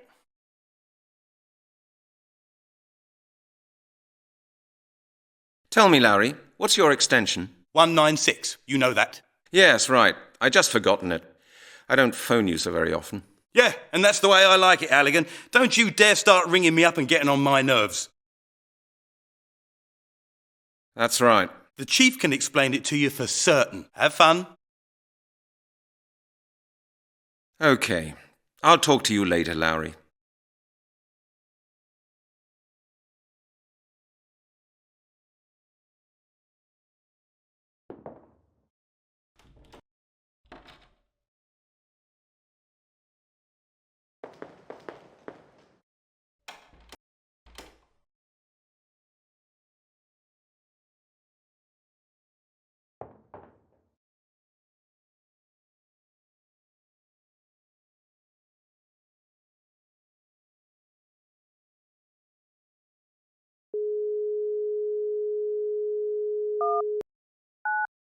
Scotland Yard Detective Lowry. Hello? Hello?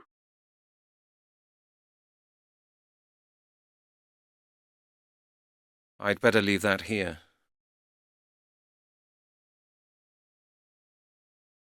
Brent?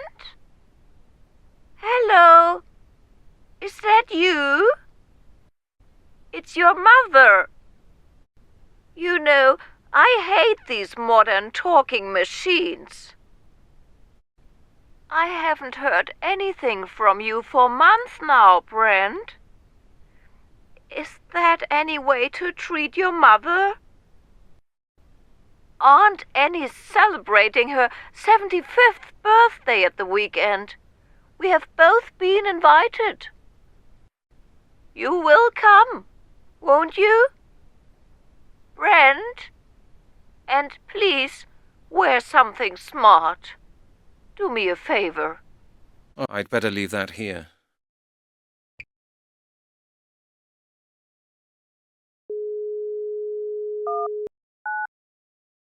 Scotland Yard Detective Lowry. Miller speaking. I've had enough. You better come to my office as soon as possible. Did you get that? Oh, of course, sir. I'm coming. I'm on my way.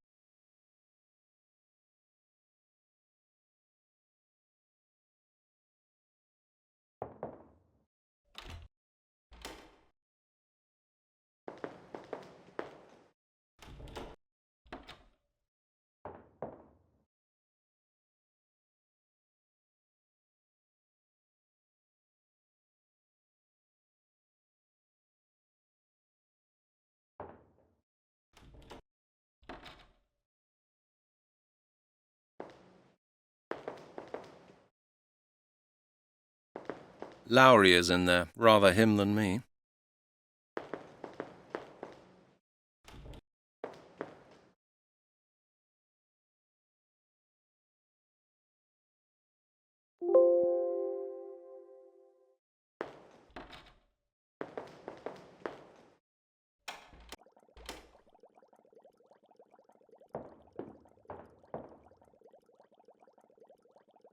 Chief, I've got an 88M9 order form for stationery here.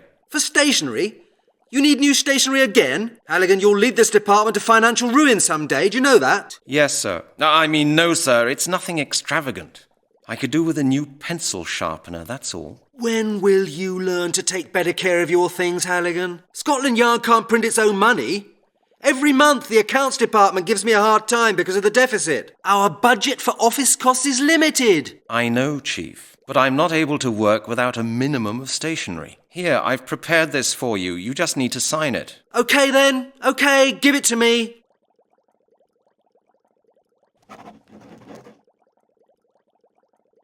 But that's the last time, do you understand? You'll have to buy the next sharpener from your own money. All right, Chief. Anything else, Detective? No, that was it. That's good. You know the way out, don't you, Detective? Of course, Chief. The green scarf.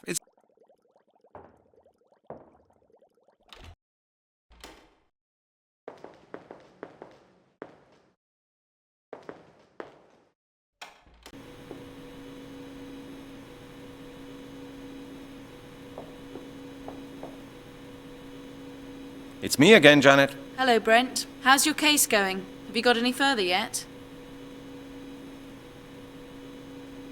Janet, I need a database inquiry. Have you got time?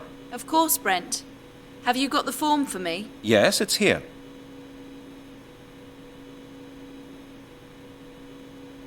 Good. Well, go ahead then. I'm looking for information about a group called The Circle. The Circle. Just a sec. It won't take a moment.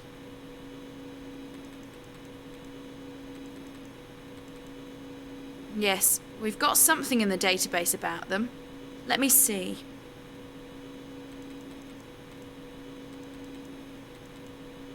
An order of Neo-Druids. Their head office is in London. The head of the group is called Lord Sinclair.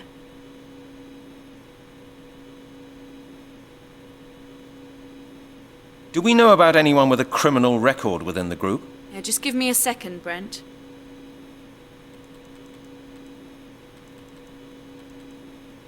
Somebody once filed a complaint against Lord Sinclair for disturbing the nightly peace. Is that all?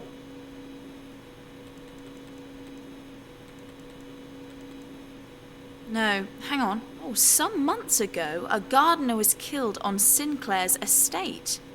And the murderer was never found. After the murder, Lord Sinclair and his order were under surveillance for some time, but there was nothing conspicuous to be found. Ah, that's interesting. Anything else? Well, Sinclair was fined once for hunting without a license. No, nothing else.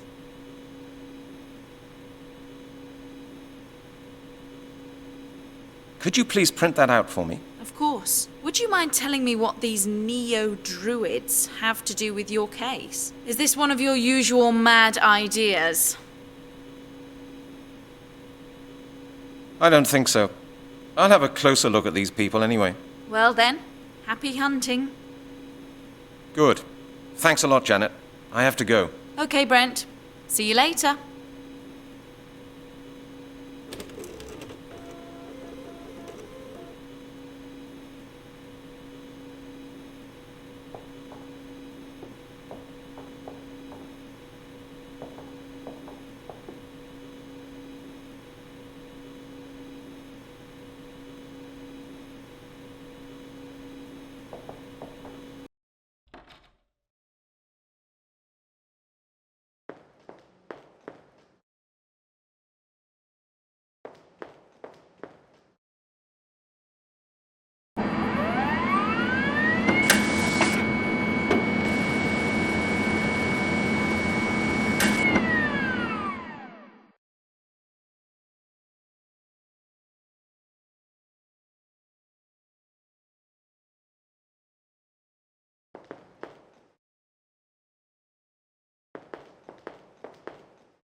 Looks like Ms. Turner is out.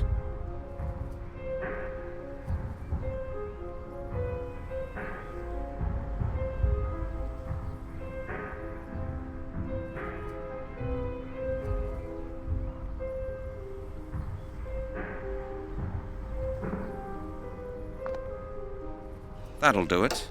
That should be enough for Ms. Turner to find me in case something happens to me.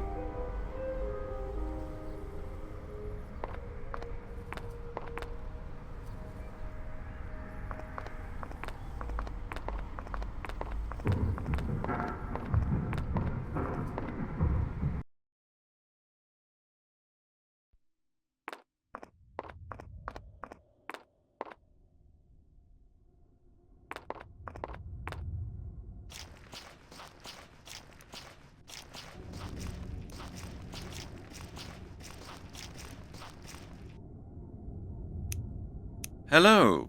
Nice day today, isn't it? Yeah, the weather's great. Just right for a walk. Yes, that's what I thought. I didn't want to sit in the office any longer on such a wonderful autumn day. Yes, I know what you mean. What kind of job do you do, then? Me? Oh, I work with the agricultural office. Administration of public areas, that kind of thing. You know. Really? Is there something wrong with Lord Sinclair's gardens? No, everything's fine. I'm here on a private visit. I just wanted to get some fresh air. You work for Lord Sinclair? Yes, I'm his gardener. It's a big estate he has here, you know. Huge. He needs somebody to look after things on a regular basis.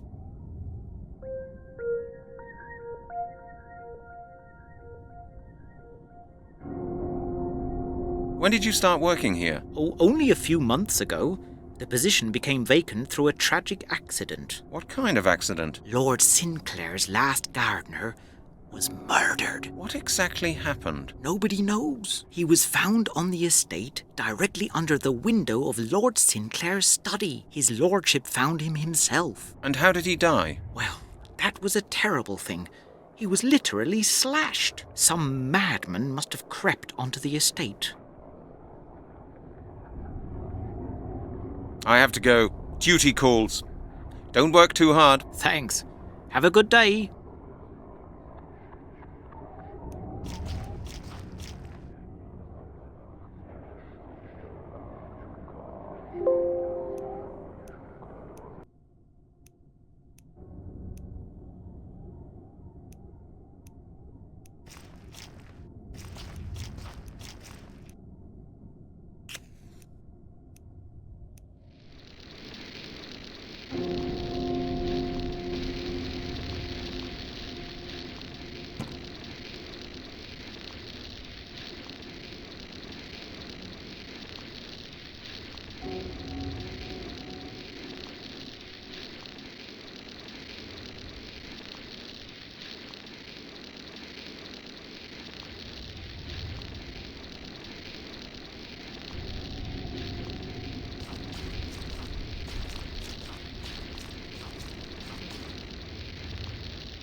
Damn, the shears are broken. Better not touch it. It could be electrified. I bet this Lord Sinclair is prepared for unwelcome visitors. Nothing happens. My gloves. Of course, it can't work like that.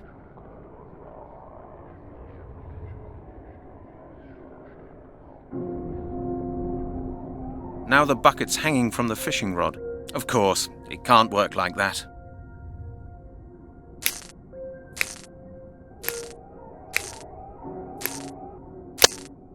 Now the scissors are broken as well, but the hole should be big enough now.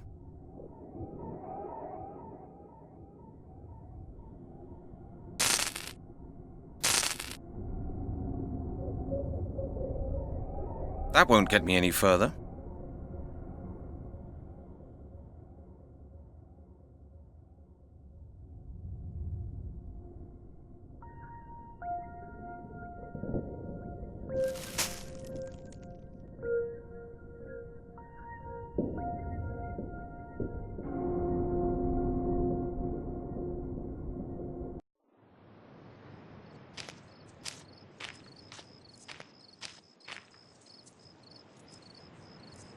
How do you do, Mr. Halligan? How nice of you to visit us. You know my name? Certainly. Lord Sinclair has been expecting you. He has? Is that boss of yours some kind of psychic or what? Why don't you ask him that yourself? Let's go.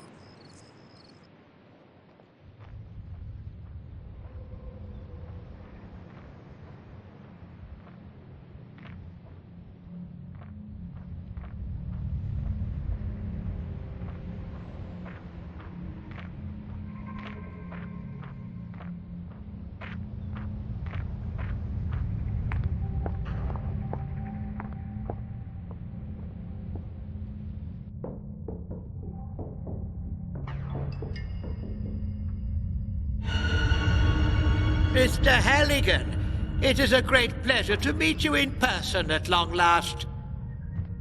The pleasure's mine.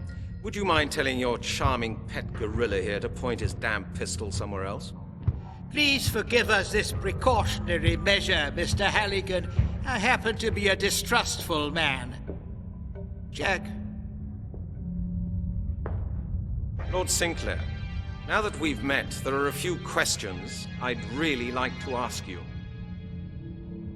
Certainly, certainly. After dinner I will answer any questions you deign to ask me. Until then, please be my guest. Jack, please be good enough to show our guest to his chamber. You do not seem to be quite aware of the situation you are in, Lord Sinclair. I'm a detective from Scotland Yard. I don't want to have dinner with you. I'm here because of a series of murders in which you are a prime suspect. With all due respect, Mr. Halligan, I took you for a wiser man than that. If anyone here is unaware of the situation they are in, you are. I have asked you to be my guest at dinner. Please don't disappoint me by refusing. Otherwise, I will have to ask Jack here to persuade you to stay in his own way. I understand. I'm to stay here voluntarily, because if I don't, you'll force me. Is that it? I'm glad we've settled that.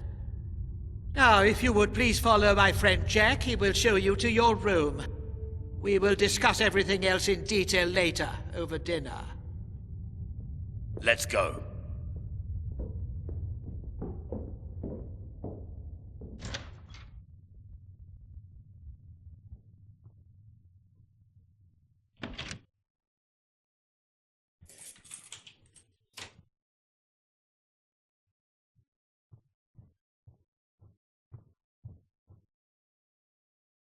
Brilliant. Absolutely brilliant. Locked up in Lord Sinclair's house.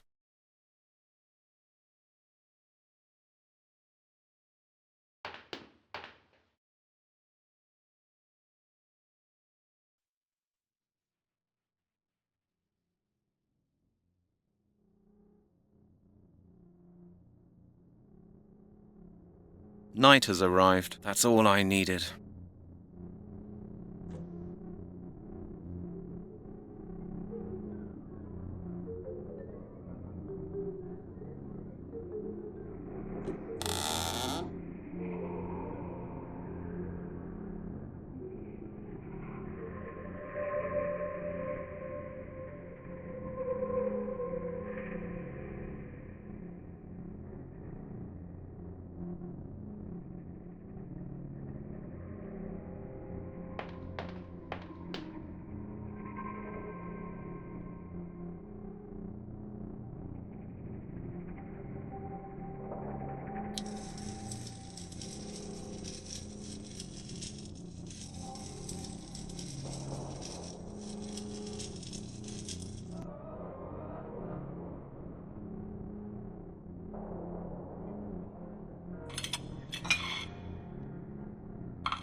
What was that?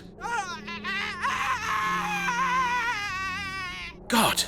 Somebody's screaming out there in the forest.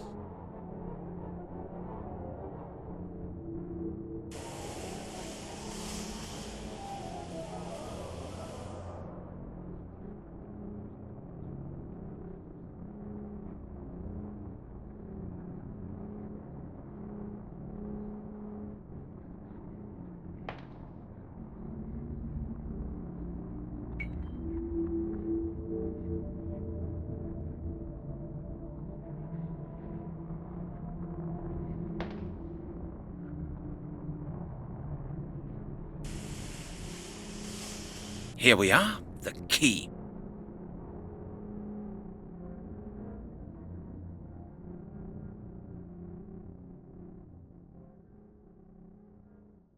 I'd rather think about it again.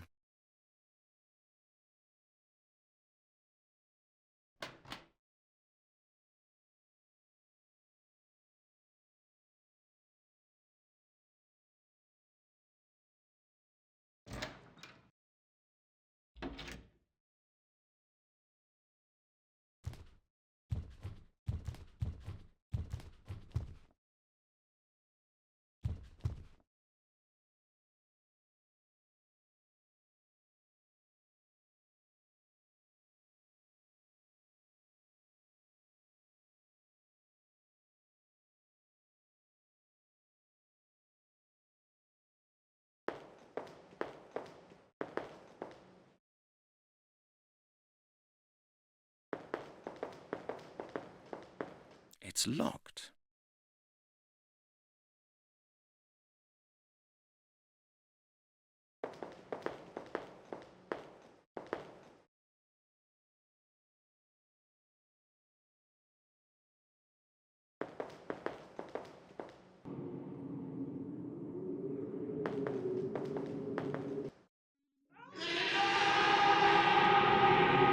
Hey, what the...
Well, Mr. Halligan, I don't believe I have introduced you to the gentlemen of my club yet. This is General Myers of the British Army. Next to him is Bishop Stevenson. The Earl of Sutcliffe, one of the Queen's closest advisors. And the gentleman sitting beside you is Mr. Smothers of the Worldwide Foods Corporation. I'm sure you're curious to learn what our club is all about. But I would suggest you have a bite to eat first. You look pale.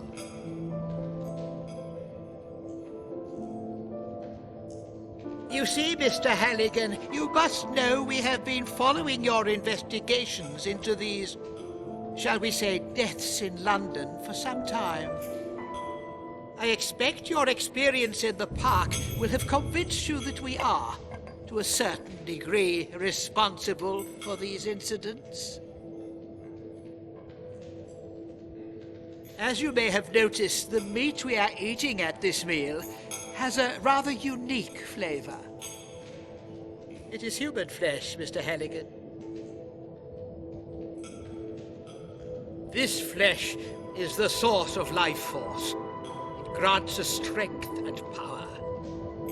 You will soon discover the incomparable feeling of power for yourself. It will be grander than any feeling you have ever felt. Very soon now, when the day of the ritual's completion has come, our power will be perfect. Then it will be time for the curse that will put an end to the wretched hustle and bustle of this world and make room for something grand and new, a world ruled by Druids. I must admit your investigations had us worried for a moment, Mr. Halligan. We had even made plans to put a stop to them by arranging a little exodus. But you are a very lucky man. You will witness the great day yourself, and you will be there on the right side. For by eating this flesh, you have become one of us. Welcome to the circle, Mr. Halligan.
Ow!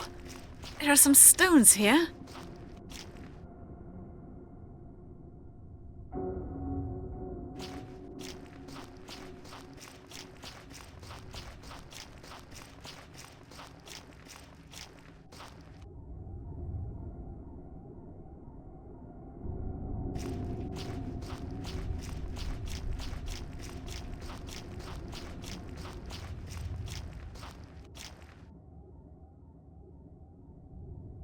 What was that? Let's have a look.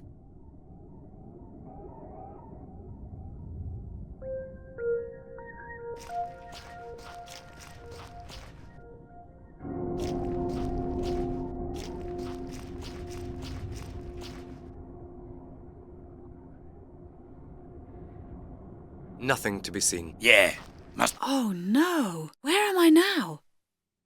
This is like being in a ghost train. That must be Lord Sinclair's study.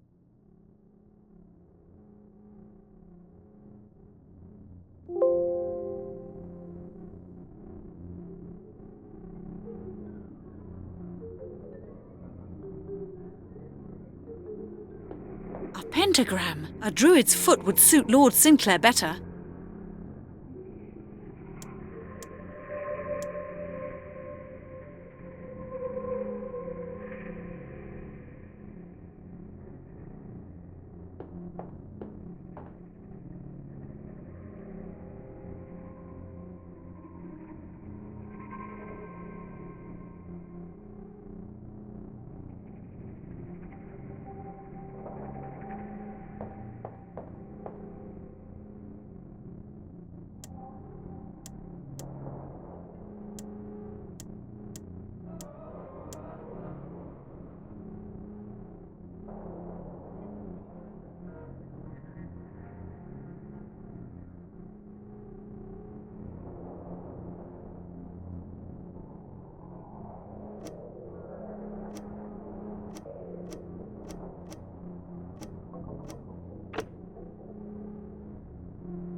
Voila!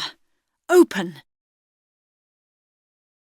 This is the amulet of transformation Mr. Blake talked about. It seems to be really important for Lord Sinclair.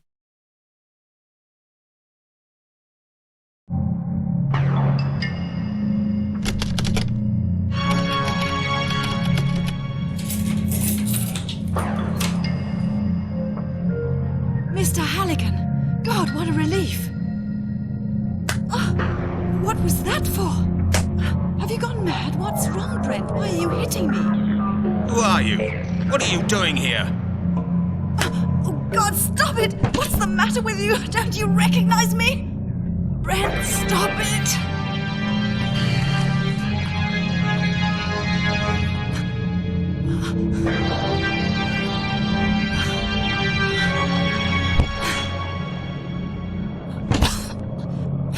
Brent, you bloody idiot!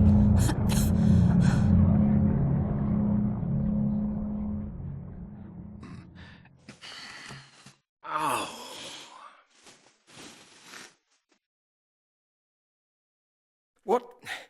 What happened? Brent!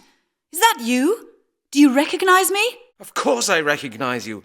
Bloody hell, what's going on? Oh my God, I'm feeling sick. Everything's spinning. I had to hit you over the head. You were acting like a madman.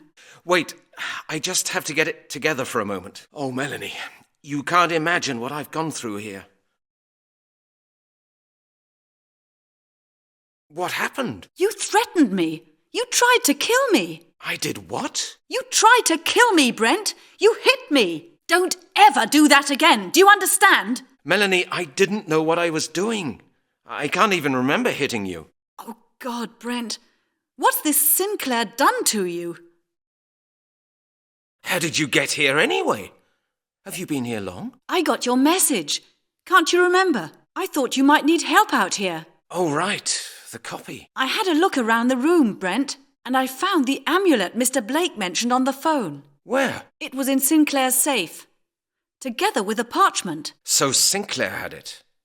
I'm sure Mr. Blake will be interested in that. But now, tell me what's been happening here, Brent. What's Sinclair up to? Melanie, I saw how this Lord Sinclair killed somebody. What? When did you see that? And where? Last night, here on the estate. Sinclair caught me immediately after my arrival and had me locked up. I could hear screams when I was in that room. Horrible screams. I escaped and ran outside to the forest behind the estate. And there I saw it. What did you see? Sinclair and some other men. They wore habits, and they were just about to cut a living human being into pieces with a sickle. That can't be true. I saw it with my own eyes, Melanie. It was horrible. Oh, God. And what happened to you? Why didn't you recognize me? It must have had something to do with the food. What food? Sinclair and his friends invited me to their dinner. The food did something to me. Anyway, Sinclair had no compunction in telling me all about the Circle and about their future plans over dinner. The Circle wants to complete the ritual and to put a curse on the world which will make us all their slaves. That's nonsense. No, Melanie. You've seen what these people did to me. They're mad. And they are serious. I'm sure about that now. What's going on in there? Open the door! Open it at once! The guards, Brent. They're at the door. We have to leave. Open the door! Jack, get the key! Yeah, Melanie, I think you're right. We really should get out of here. And we should do it now. We made it. Yes, thank God. I couldn't have taken it in that house even a second longer. Everything all right with you? Yes, I'm a bit out of breath. And you, Brent? My head is still throbbing a bit, but apart from that, I'm okay. We have to go, Melanie. Now. Where? To Mr. Blake. If anybody can tell us something about the incidents in this house, he can. Okay, let's move. Mr. Blake, I'm glad you're here. There's a lot we need to tell you. We've experienced something simply incredible. Calm down, Mr. Halligan. Let's discuss it all in peace and quiet. Perhaps you'd like to introduce me to the young lady? Oh, of course. I almost forgot in all this excitement. Mr. Blake, this is Dr. Melanie Turner from the Anthropological Museum in Oxford. Oh, yes, of course. We spoke on the telephone. That's right. Pleased to meet you at long last, Mr. Blake. Now, what's been happening? Have you found out any more about the Circle? Any more? It's a nightmare, Mr. Blake. Go on. Mr. Blake, we found the amulet you were talking about. The amulet of transformation. You found it? My God. Show me. Yes, that's it. Where was it? In a hidden safe. In the office of the leader of this ominous circle. There was a parchment with it, with completely illegible signs on it. Here, take a look.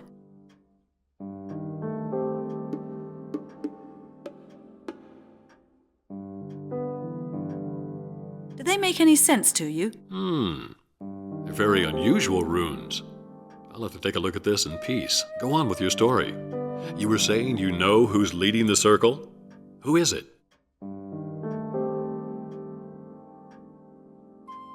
The circle is led by an aristocrat called Lord Sinclair. Lord Sinclair. Never heard of him. How did you find out? Research. Scotland Yard observed the group for a while. There was an entry in the database, so I drove out to his place. It's a pretty pretentious estate on Winchester Street. You drove out there all by yourself? Yes. That was rather careless of you, Mr. Halligan. You can say that again. He'd obviously been expecting me and had me locked up at once. What happened next? I witnessed a murder taking place. Murder? On Sinclair's estate?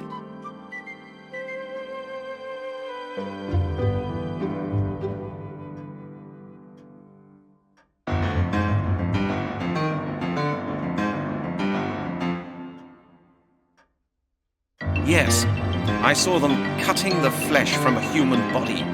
A live body. With a sickle? Yes. I knew it. What you witnessed was a ritual for the transferal of life force. Were you seen? I passed out. When I came to, I was sitting at a laid table with Sinclair and 4 other men. Was there food on the table? Yes, meat. You didn't eat any, surely. Yes, I did. Oh my God. I know. It was the victim's flesh, wasn't it? Yes. You have taken part in the ritual, Mr. Halligan. How on earth did you manage to get away? Miss Turner got me out.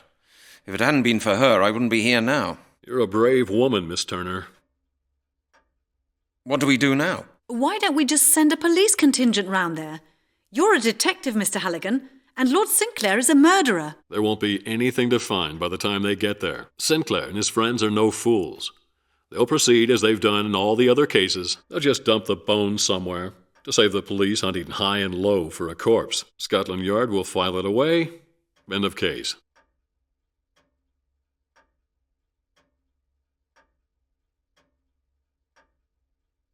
How can we stop these people? I'm afraid we won't be able to. Lord Sinclair and his friends are untouchable, and every one of their rituals makes them more powerful.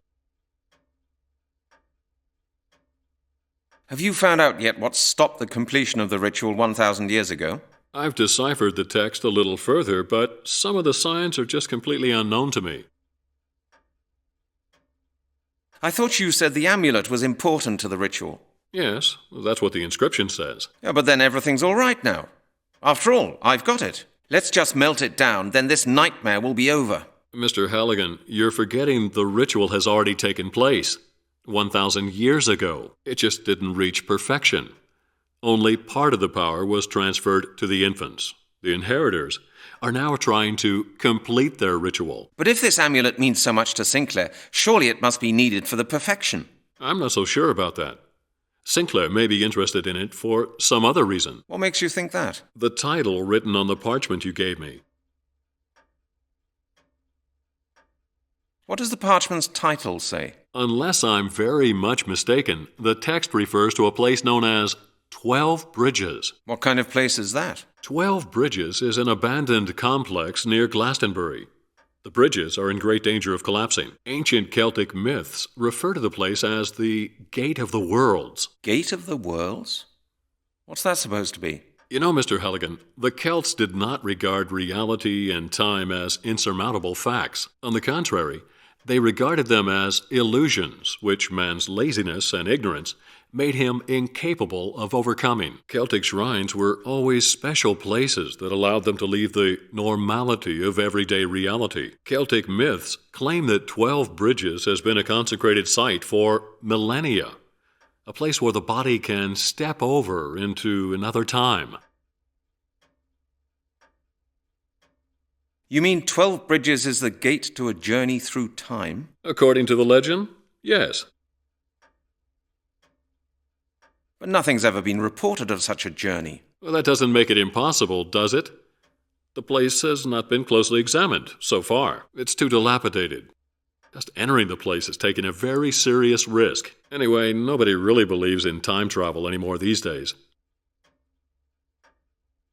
Why would Sinclair keep a parchment about that place in his safe? You see, Mr. Halligan, that's what I've been wondering. If Sinclair knows the place and keeps a parchment about it hidden in his safe, wouldn't it be conceivable that journeys through time really are possible from 12 Bridges? You mean he wants to travel back in time? Well, he'd certainly be doing his best to make sure nobody else made that journey. Maybe Sinclair wants to prevent anyone from traveling back in time and disturbing the ritual. Why would anyone do that? And why would Sinclair be so concerned about it? It's easy. No ritual, no inheritors. No inheritors. No Lord Sinclair. I see. Of course, these are just speculations. As I said, Mr. Halligan, we need the book from the library. I should be able to tell you more when I've translated the parchment.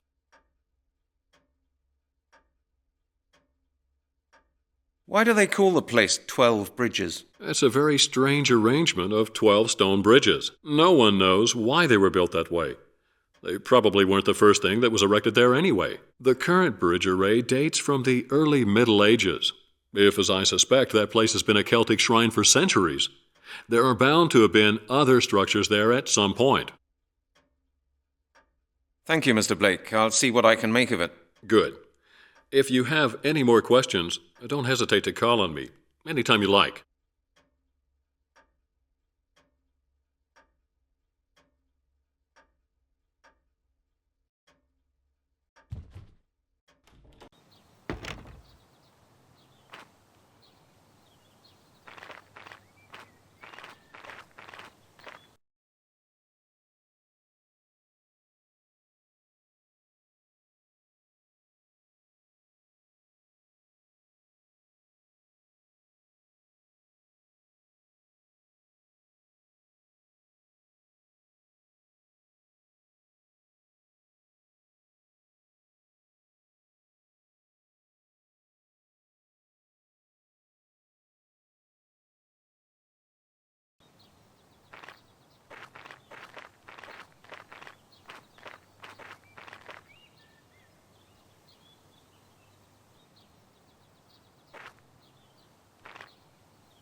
Books.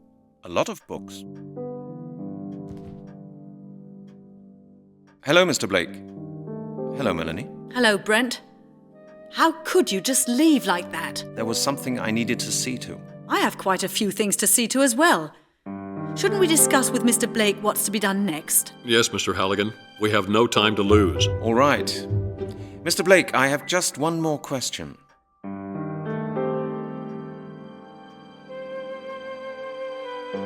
I'd rather discuss it all later.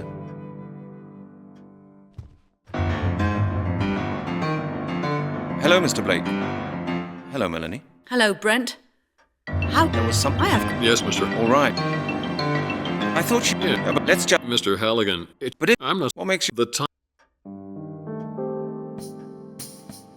Can you read what the part... The signs resemble those on the inscription I'm working on, but I'm just not getting anywhere with it. All I've been able to make out of the parchment so far is the title. I need a special book to continue. The Celtic Orthographic System by Scott M. Winfield. Oxford University Library should have it. Mr. Halligan, please get me a copy of that book. I believe the translation of this parchment is the key to Lord Sinclair's intentions. Thank you, Mr. Blake. We'll see what we can make of this. We're much obliged, Mr. Blake. I wish you both the best of luck. Take care of yourselves, and come back to see me soon.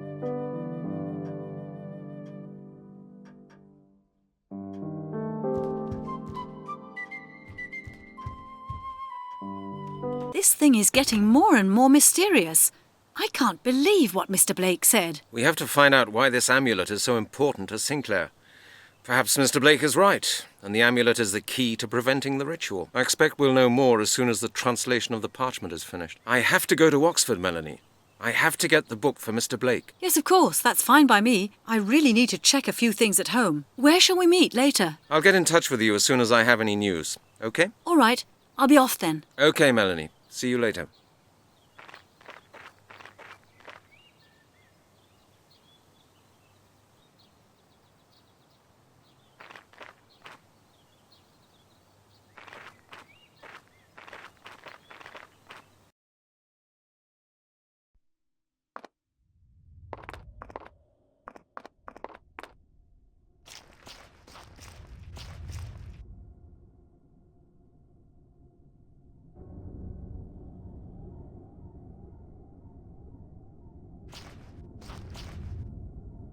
Now the bucket's hanging from the fishing rod.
That would be stupid.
Hastings, what are you doing?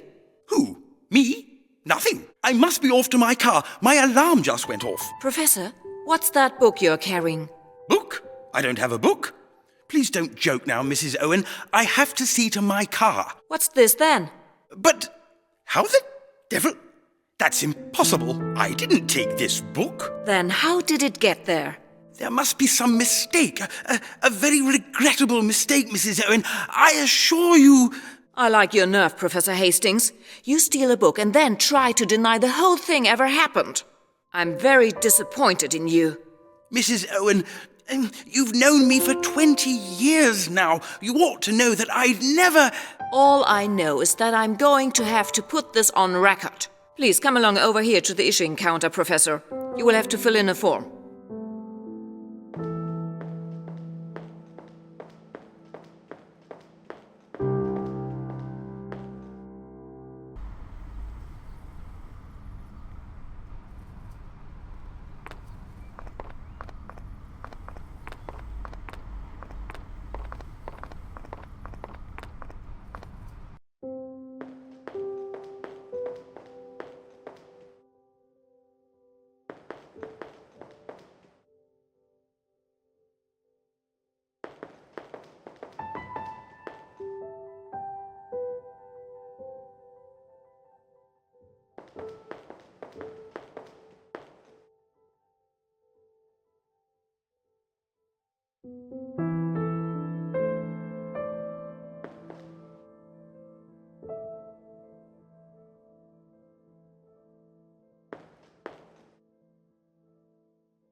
Here, madam. I've found the book I was looking for. I'd like to borrow it. This one? Yes. Is there something wrong with it? You bet there is. This is our reference copy. What's that supposed to mean? I can't lend it to you. You will have to read it here. You can't be serious, surely. I need this book. I have to take it to someone. You heard me.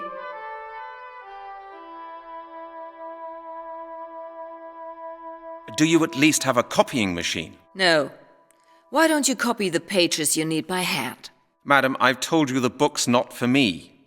I wouldn't know which pages are important, and I can hardly copy the whole book by hand. That's... not your problem, right? Right. I thought as much. All right, forget it.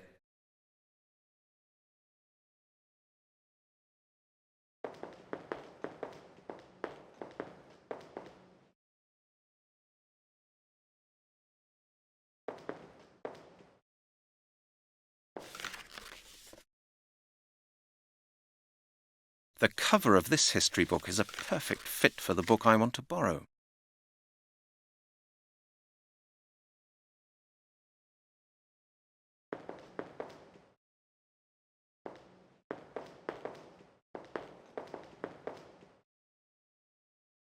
Right, I've finished here.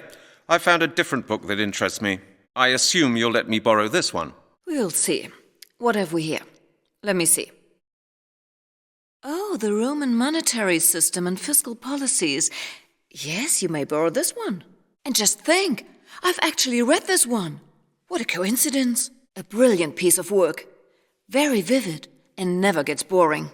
You know, I wanted to be a historian, and Roman coins were my special field. But then I met my husband here at the university. He was working on his doctoral thesis at the time, and, well, you know how it is. I could discuss Roman coins for hours. Madam? This is all highly interesting, but I do really want to borrow this book. Oh, yes, of course. Forgive me. Here you go.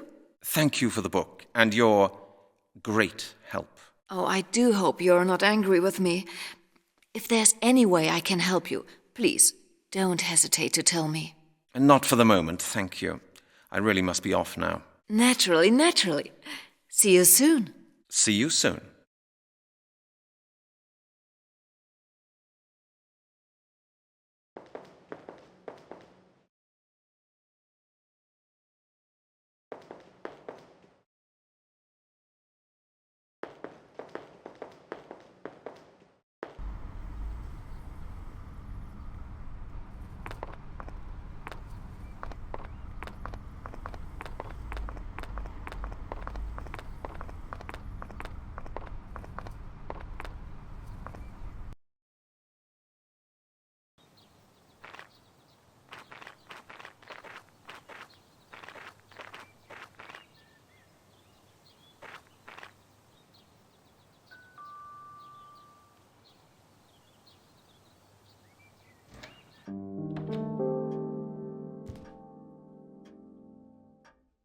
Here you are. Here's the book you asked for. Ah, yes. Excellent. Thank you, Mr. Halligan. Well, did you have any difficulties with Mrs. Owen at the issuing counter? None I couldn't handle. Good. I'll get to work at once. Oh, by the way, Mr. Halligan, Miss Turner called about an hour ago. She's worried about you because you haven't been in touch for such a long time. Did she say that? Yes. She said she needs to speak to you urgently. Do you mind if I use your phone? No need. I asked her to come out here and join me. She should be arriving any minute now. How long will the translation take? Oh, not long, I hope. The book will be a great help. You'd better just wait here for a moment. I'll just take a look around then, if you don't mind. Of course not. Be my guest.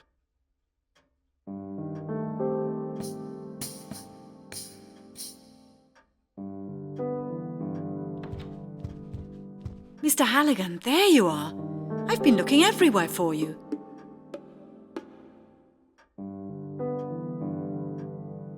Well, you've found me now. How did you get on? Any news? Mr. Blake's busy translating the parchment we found. He thinks the amulet and the parchment are somehow connected. Maybe we'll be able to stop the Druids once we know what the parchment says. How are you getting on with your translation, Mr. Blake? I've done about half. Just be patient a little longer. I'm touched at your concern. Now, don't go imagining things. After all that's happened, it's only natural that I should be worried about you. And Mr. Blake. Well, I had to get Mr. Blake this book. That took rather a long time. I've been phoning around asking for you. You've been trying to get hold of me? Yes. I also went to Scotland Yard and spoke to your chief. He's a bit cross with you.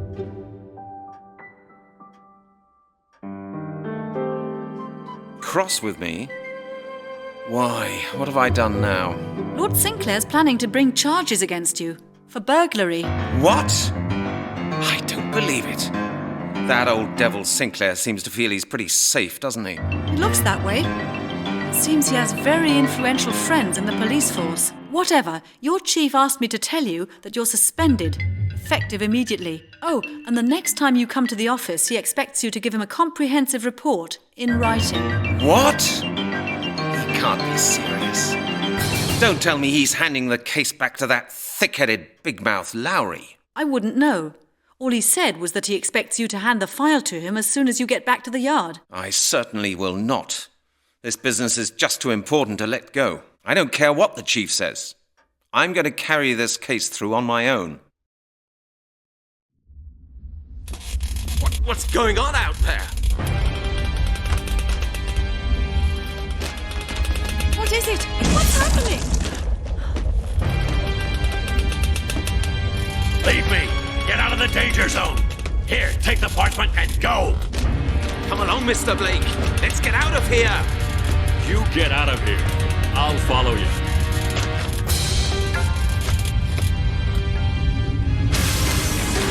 Get out of here! Quickly, run!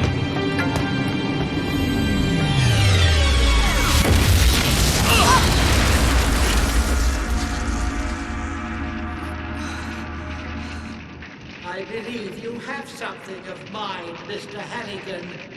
I shall give you until sunset to give my property back to me.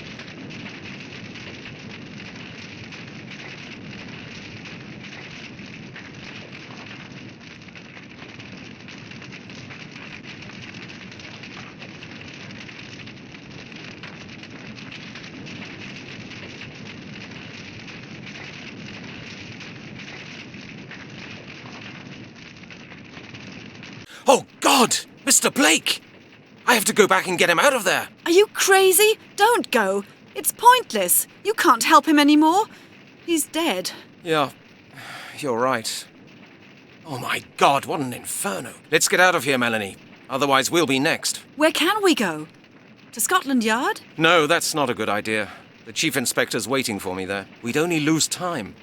And Sinclair is getting more and more powerful with each new murder. So what can we do? You heard what Mr. Blake said.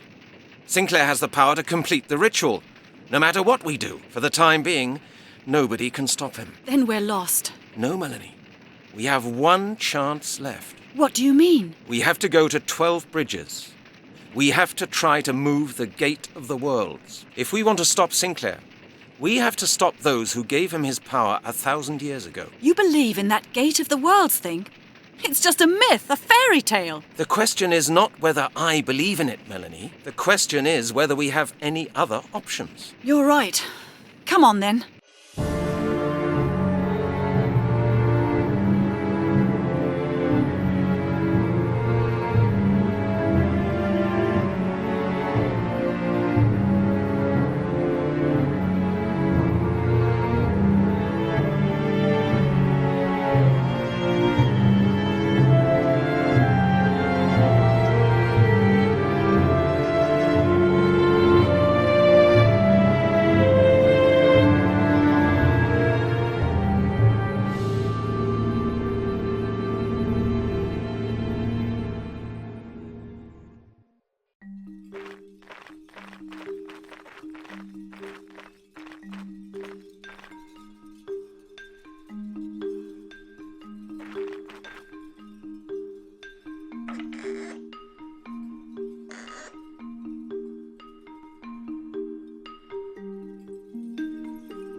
Hey, good heavens, that was close. Oh my God! Are you okay?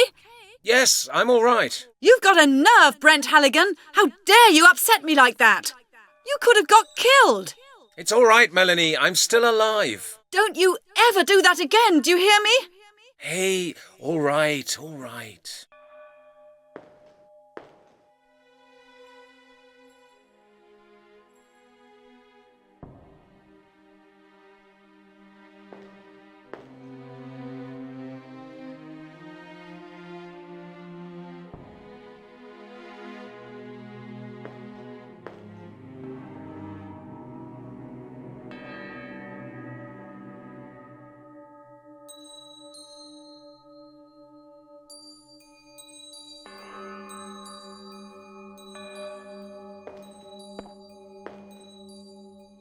Melanie? I made it! I'm on the other side. Great, Brent. What's it like over there? Interesting. There's a rather strange tower with some sort of scales in front of it. No idea what it's used for. Come here and see for yourself. I can't, Brent. You've got both boards on your side. Oh, damn. That's true. Brent, how much do you weigh? What? How much do you weigh? Your weight! About 160 pounds. Why do you want to know? I'm much lighter than you. The bridge won't collapse when I use it. I'm coming over now. Melanie, don't! Stop at once! The bridge will collapse!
Hey, look at that. This building is really something. An hourglass.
We haven't moved even a single inch from where we started out, have we? Look, the bridge is a hole again. If you ask me, the bridges are still whole. We've landed in a time when this whole place was still completely intact. We've travelled back in time. Do you really think so? Uh-oh, here comes company. They look like soldiers. Don't panic. Let's find out what they want.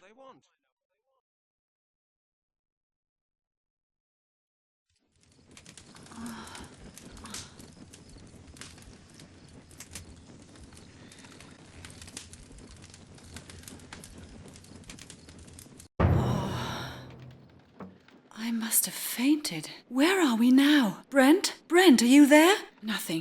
Damn, where am I? Looks like a kitchen.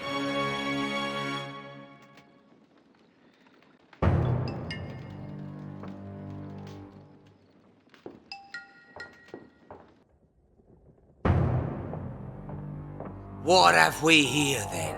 Look, John. The Danish hall's woken up. Point 1, I'm not a whore. Point 2, I'm not Danish. Do you hear that?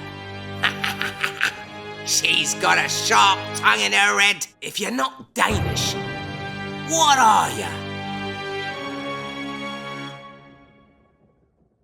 What have you done to Brent? Do you hear that, John? She wants to know what you did to the lad that was with her. Oh, the hussie's worried about him. You must like him a lot.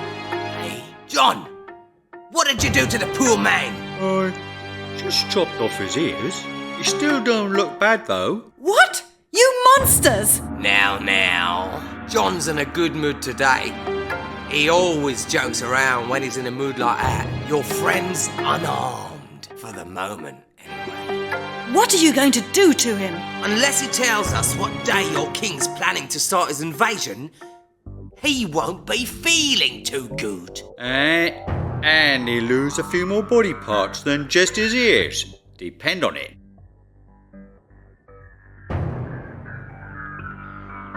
What invasion, damn it? I know nothing of an invasion, and neither does Brent. You know very well what I'm talking about.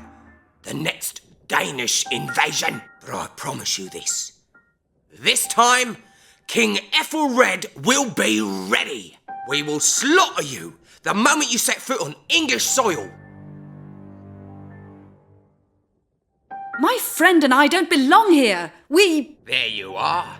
A confession at last. No. What I mean is we don't belong to this time. My God. Is there no way I can get you to understand? This is madness. We're not Danish. We're English. Oh, you are you? Then tell me this.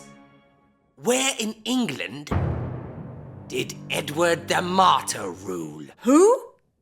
Damn it, how should I know? I've never been interested in medieval history. After all that ended over 1,000 years ago. Ha! 1,000 years? Do you hear that, John? She's mad!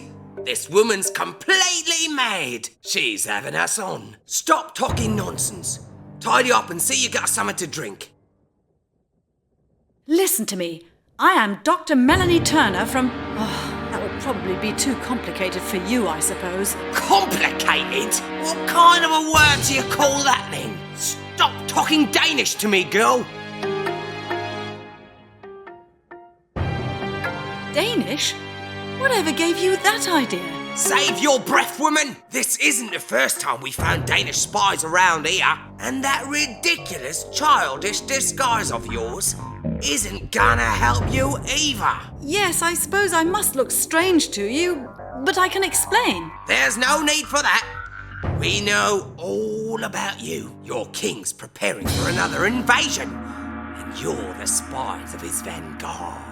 But I'm sure your strange friend will soon tell us what we need to know. Until then, you'll stay in here to keep us a little company. Ah, company. And what exactly do you call company?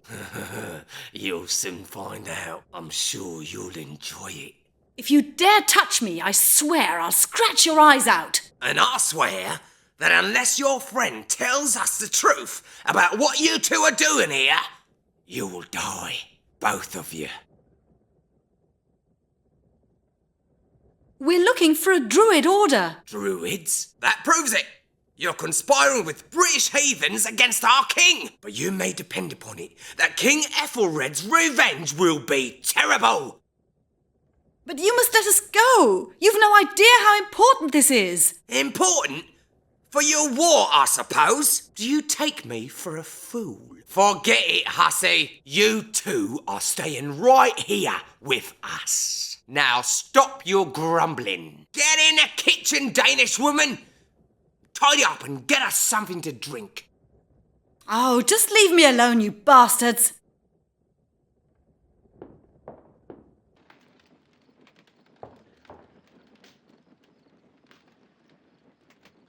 The Medieval Book of Recipes. Let's see what it says.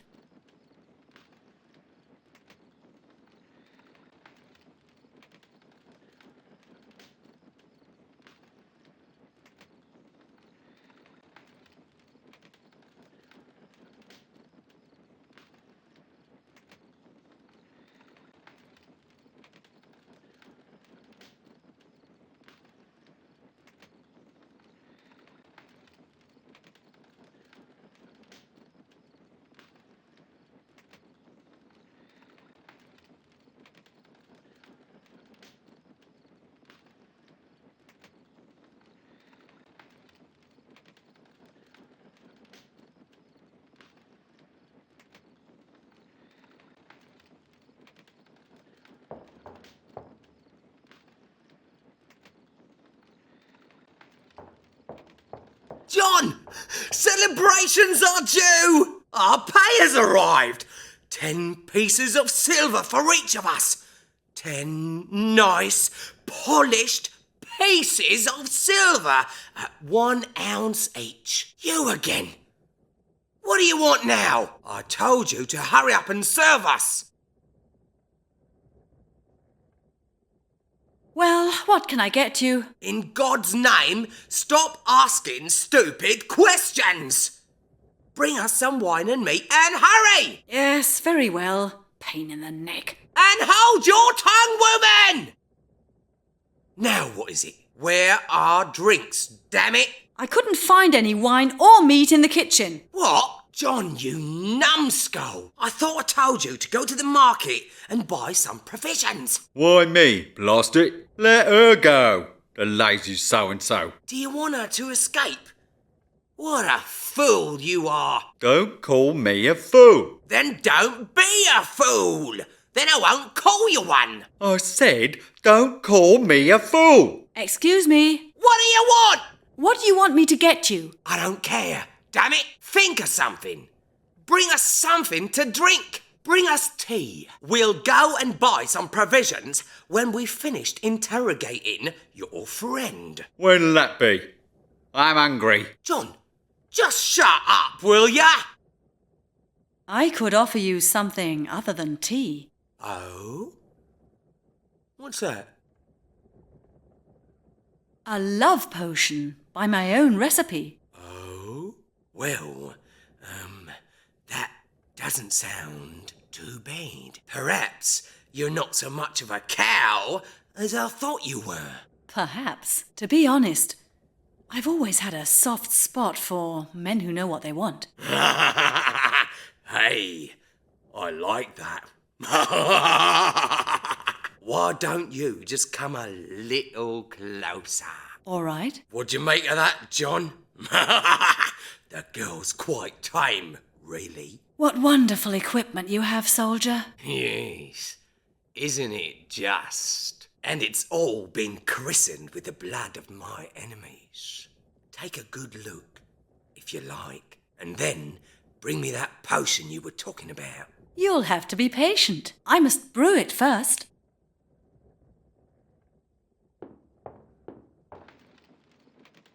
The Medieval Book of Recipes. Let's see what it says.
That smells of aniseed.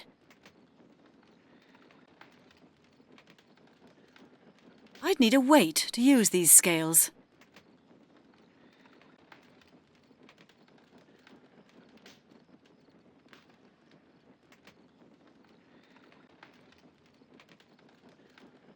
I'd need a weight to use these scales.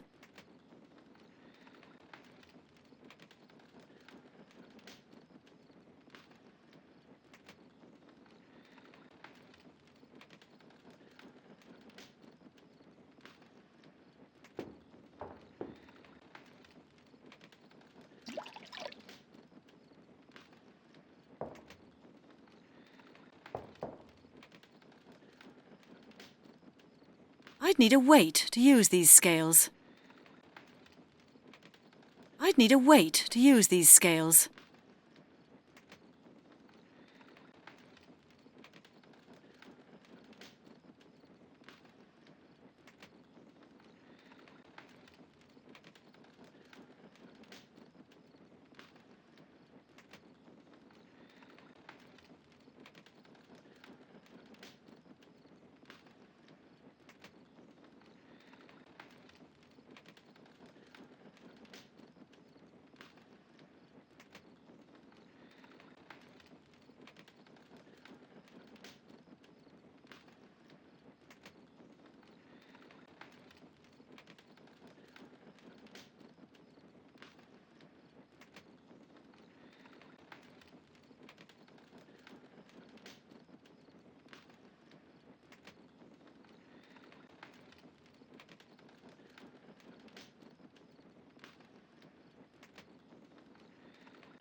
That smells of aniseed.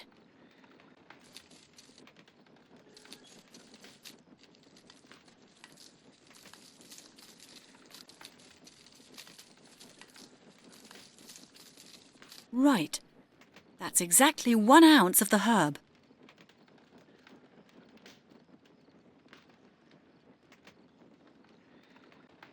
That's futile as well.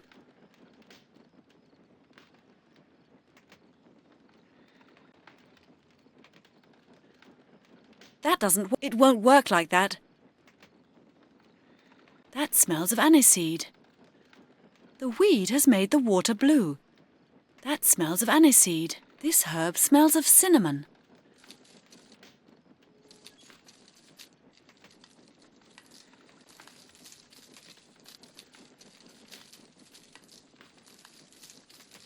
Right. That's exactly 1 ounce of the herb. This herb smells of cinnamon. This herb smells of cinnamon.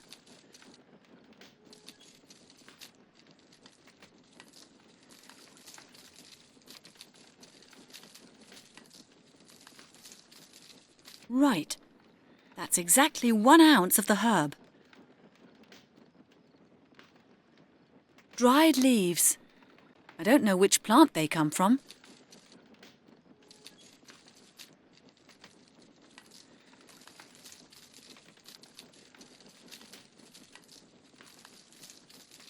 Right. That's exactly 1 ounce of the herb.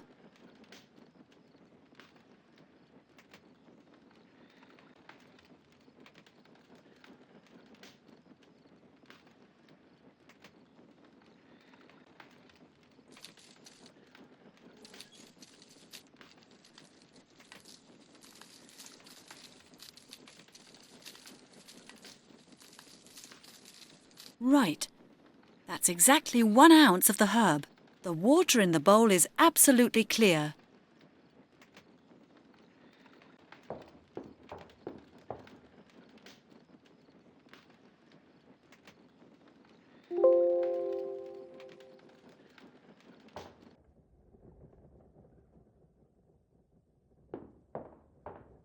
There.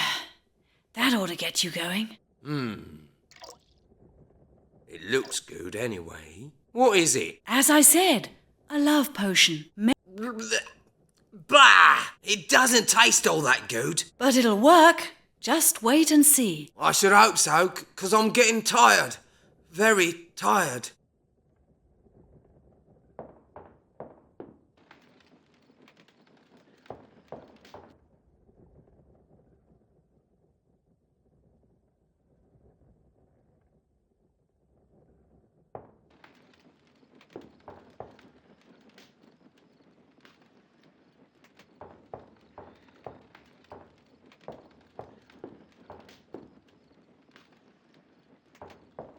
That should do it. Sweet dreams, my friends.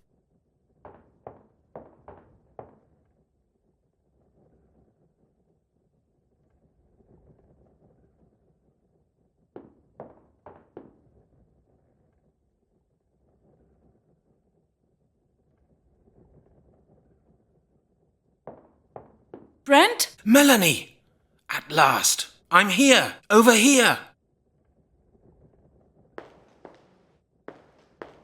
At last?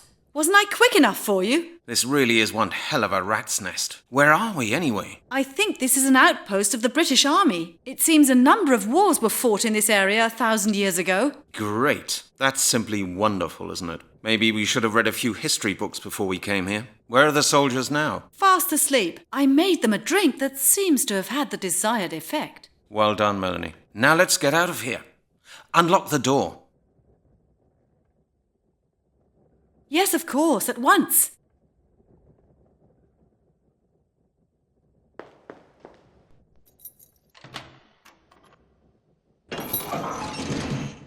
Okay, now how do we get out of here? The door's upstairs. Wait here.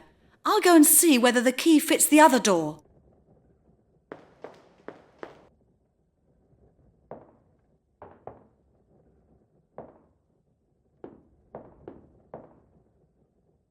I might have guessed.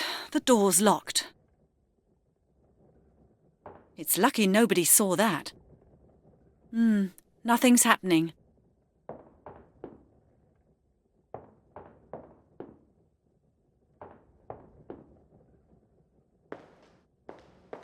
Let me guess. It doesn't fit. Right. Great. Now what do we do?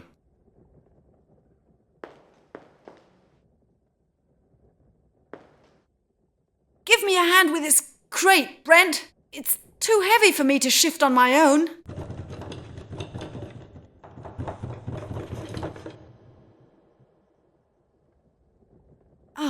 Just as I thought. Take a look at this, Brent. I thought there must be more than just the one way out of here. Looks like a secret passage.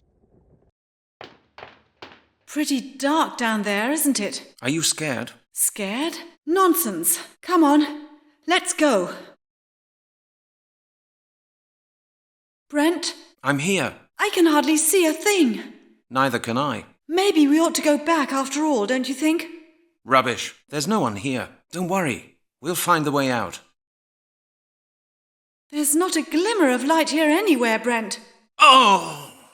What was that? Are you still there? Brent? Brent, this isn't funny. Hello? Is that you, Brent?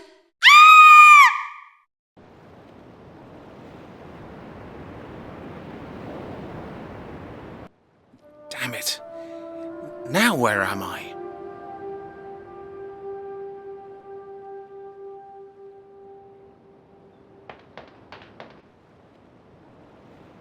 That's much too far away.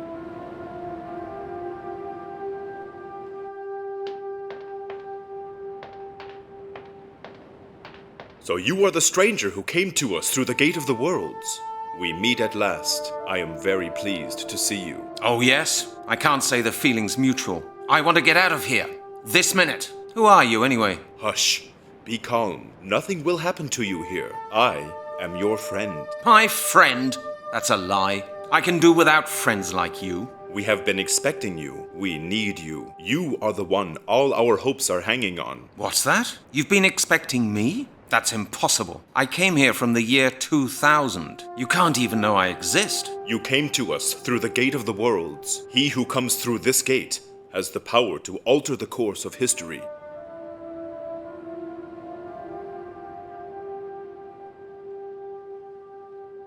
Right now, I don't even know where I am. You are in a monastery, the final refuge of the last Druids of Britain.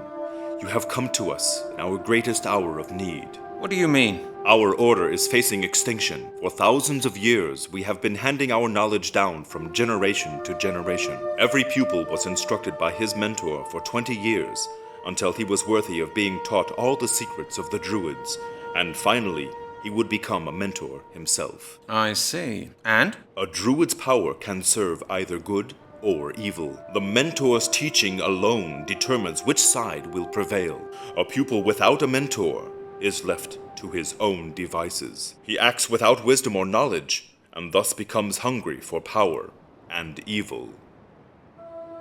Okay, that's old news so far. Our Grand Master Surston killed his mentor and became evil. Yet he succeeded in becoming the leader of our brotherhood. He is now preparing a ritual mightier than any that has ever been performed. He wishes to transfer the entire brotherhood's power to 5 infants, to ensure that the power of the Druids will live on forever. These infants will be stronger than any Druid the world has ever seen, and they will grow up without a mentor. They are destined for evil. They will be tyrants, mighty, immortal, invincible. Sounds familiar. Together, we can prevent this from happening. A small circle of brothers have united under my leadership with the intention of stopping Surston.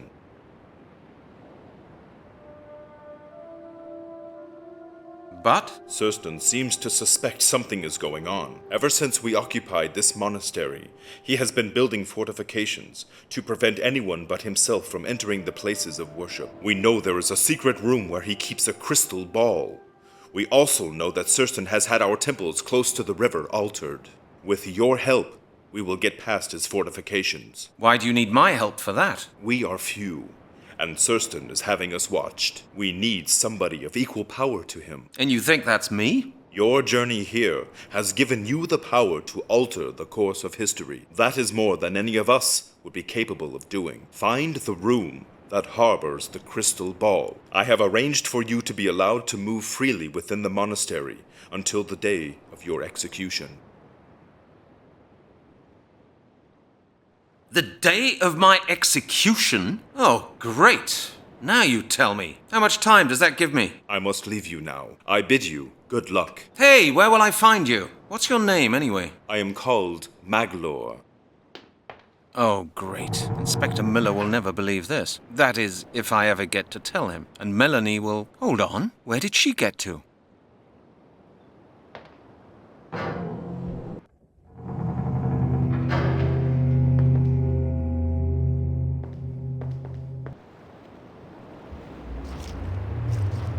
This looks very much like a workshop.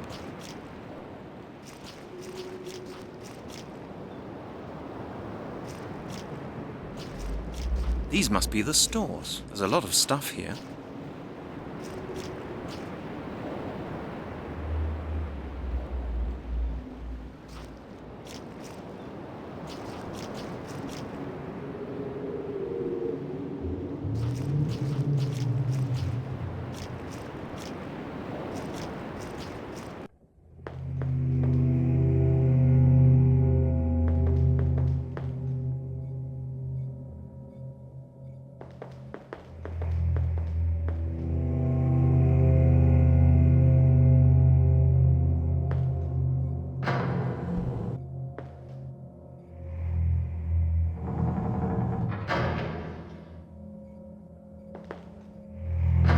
You?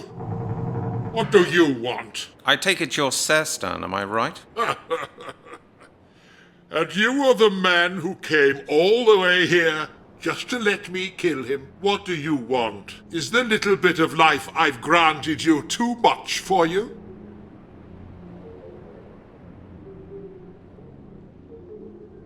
I've come to offer you a deal. A deal? You are offering me a deal? You overrate your importance. I will not do deals with you. I know something that you can't know. What might that be? I won't tell you until you give me your word that you will let me and my friend go. What? You cannot truly believe that I will fall for a trick like that. There is nothing you can know. There is nothing you can bargain with. I will not enter into any deal with a useless creature like you. I will grind you underfoot, if it pleases me to do so. That is all you may expect from me. Now get out of my sight.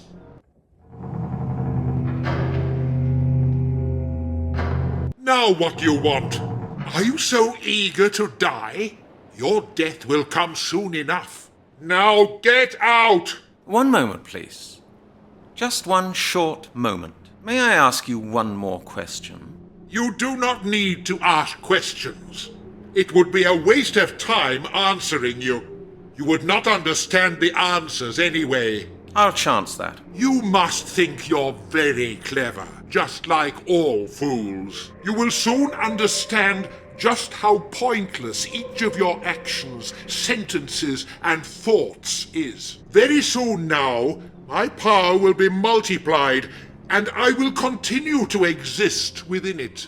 It will make me immortal, and you will be no more than a pile of dust that the wind will carry out to sea.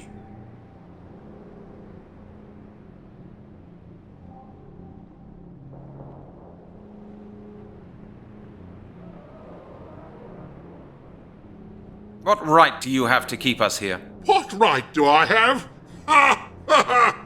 The right that I take when I want it. The Council of the 12 selected me to lead this order and determine its fate as I see fit. The spirit of the Brotherhood speaks with my voice. As the undisputed leader of this Brotherhood, I have decreed that any creature that ventures close to this monastery is mine to do with as I choose. I alone determine who may live and who must die. How dare you set yourself up as the Lord of life and death? I create and I destroy. I use only the eternal laws of nature and the universe. So you're keeping us here just because we approached the monastery? That's not much of a reason. You don't understand. You cannot understand. The things you call reasons are meaningless to me. I am the one reason for everything that happens around here. My will is the will of my brothers. They are proud of being led by a chosen one like me. I have made them a part of the grand scheme of things. You're just a common tyrant, except a little more of a megalomaniac than most. Dominance and unity are the keys to all great deeds. The unconditional submission I expect from my followers is the first step towards real, unlimited power. The kind of power I will gain for our order. But a mortal like you can never understand that. You may be right there. I've heard your order is facing its downfall.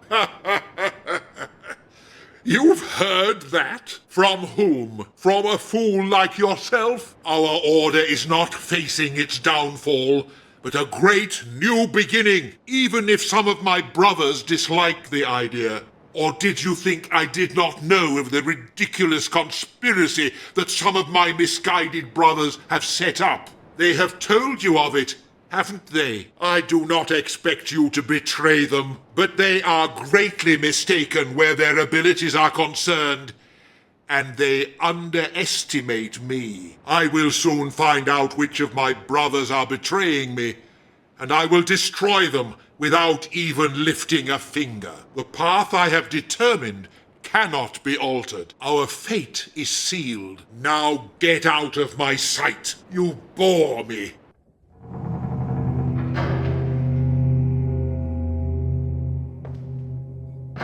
Have you not been listening to me? Get out! I'd like to stay and watch you. I understand. You wish to see for yourself what lies in store for you. Is that it? Many doomed men are fascinated by their executioners. Man's curiosity is greater than his fear. Curiosity brought you here, and curiosity will kill you. Then you don't mind? Be my guest, if it amuses you. Watch me preparing for your final hour. You do not bother me. As long as you do not touch anything, I shan't even know you're here. Thank you. I appreciate it. You appreciate it? You are a pathetic creature.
You never know. It might come in handy.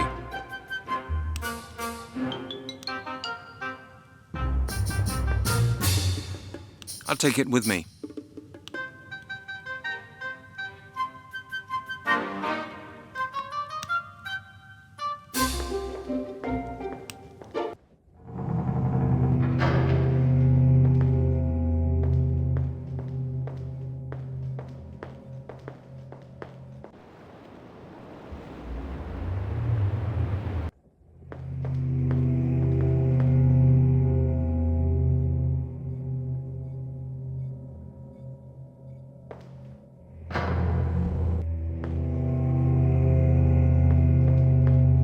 Didn't I tell you not to speak to me?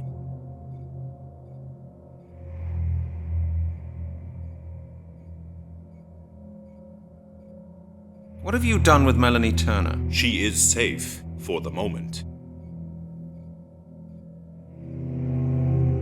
What do you mean, for the moment? The day of her execution is the same day when your life will end. That sounds really encouraging. A double execution, so to speak. And when will that be? Surstan has decreed that the day of the ritual shall be the day you both die. Where's Melanie now? She may move freely within the monastery, just like you. I have been to see her and told her everything. I do not know where she is now. I believe she wanted to take a look around the library. The library? We are sentenced to death and Melanie Turner goes to look at the library? Okay. I'm sure I'll find her. I'll see you later. Didn't I tell you not to speak to me? I need undisturbed access to one of the rooms in the monastery. Which room? Surstan's room. Is that possible? Out of the question. Whenever Surstan leaves his room, he locks the door and never lets the key out of his sight. That settles that then, doesn't it? Or is there some way he could be lured away? Couldn't you get him out of his room on some pretext? Just long enough for me to take a look around undisturbed? Yes, I may be able to. I shall try.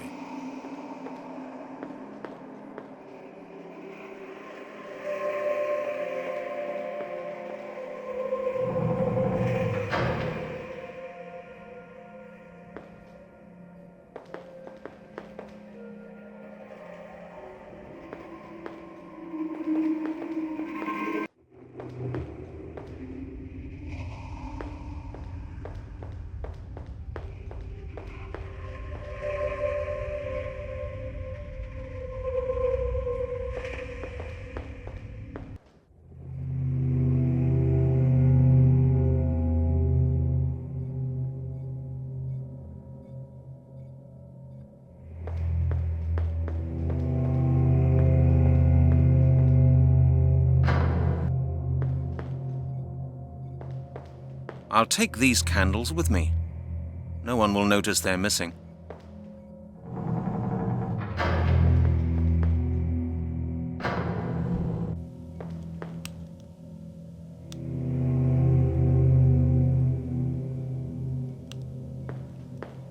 I wouldn't dream of trying to burn this. I wouldn't dream of trying to burn this.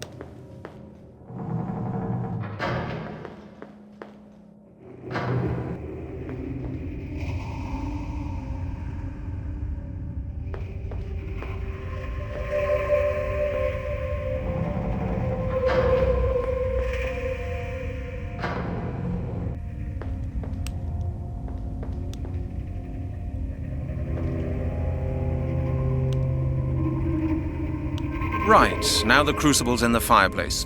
It'll get nice and hot in there.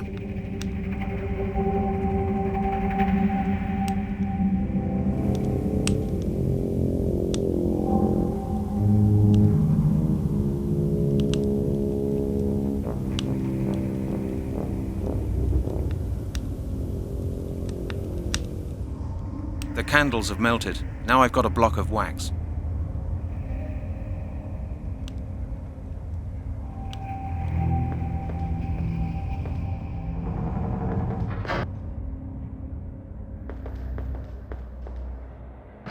Excellent. Maglor did it. Now I can take a good look around in peace. I don't feel I should be doing this.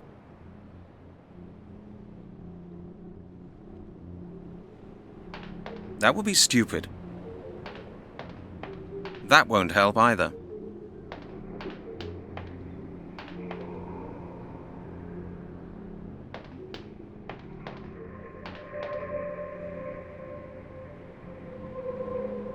Aha! There's the key. It'd be too dangerous to take them with me. I couldn't make head or tail of them anyway.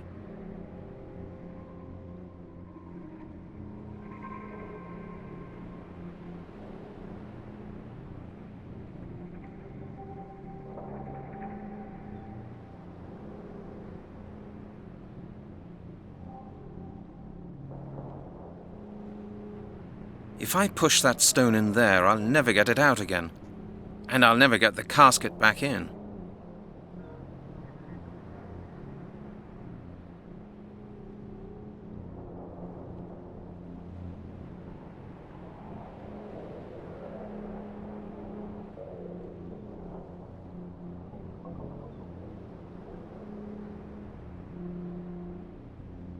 A screw.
Right, let's use this herb then.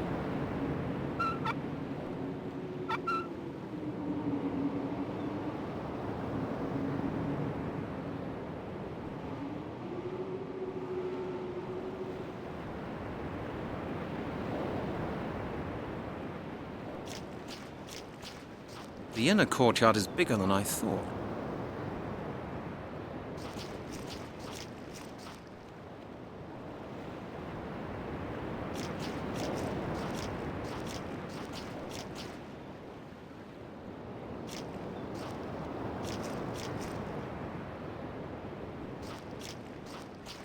Ah, yes, a lever. I hope it's not too rusty. It works! The water's flowing now.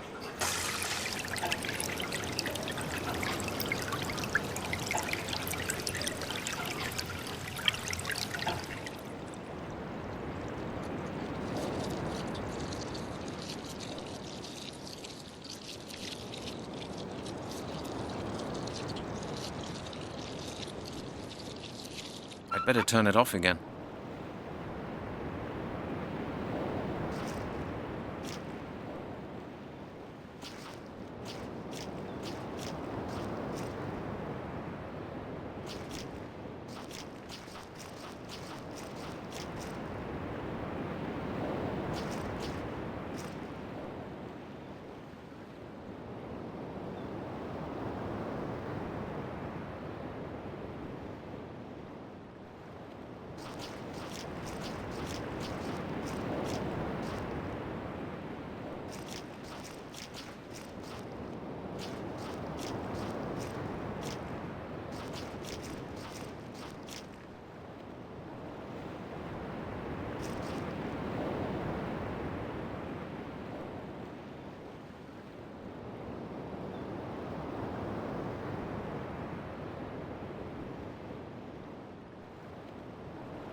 Sorry, it had to be done.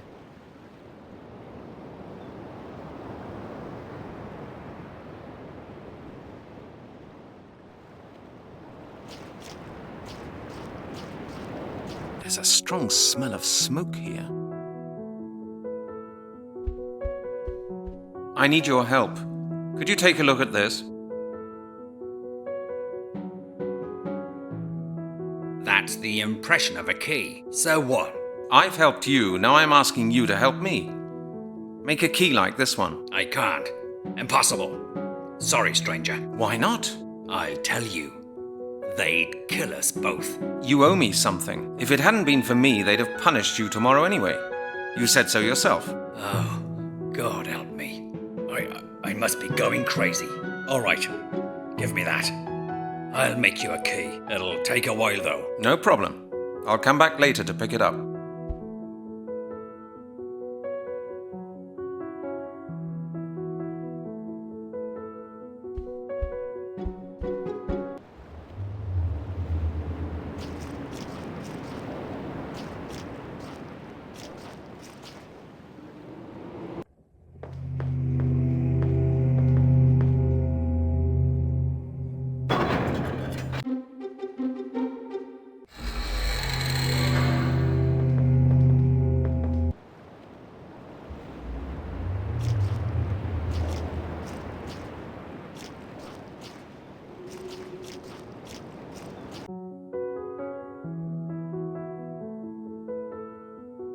Right.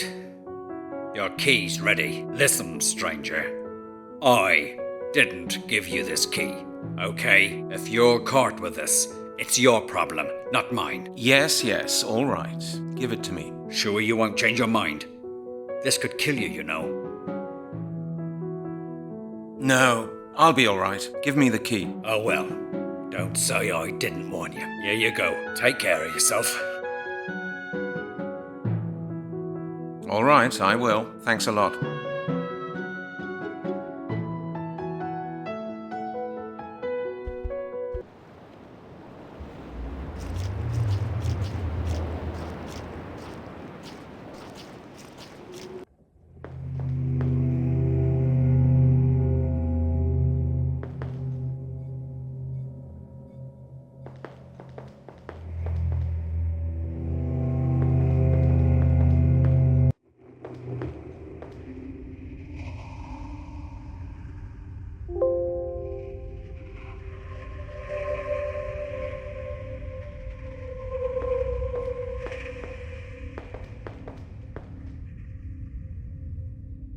It doesn't fit here. I can't open it. The beam's secured with locks.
Oh, this looks like it might prove a little difficult.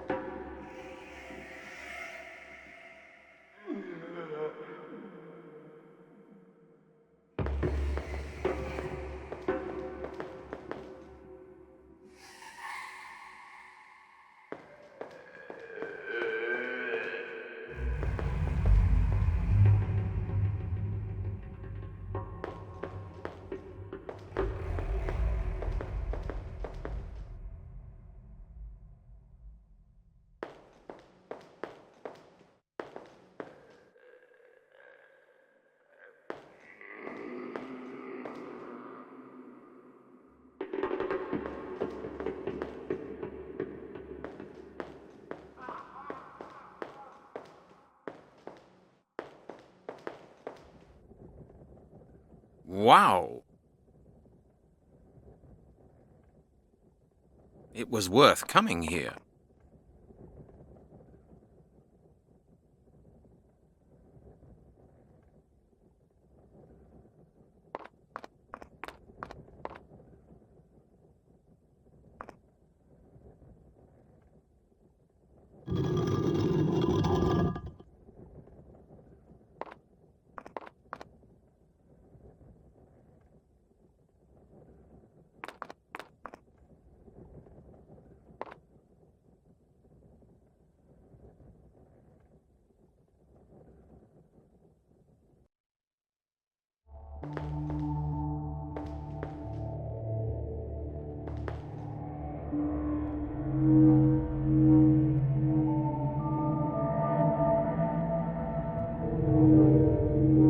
That was Stonehenge, completely destroyed. How come?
That's an iron crucible. It's empty.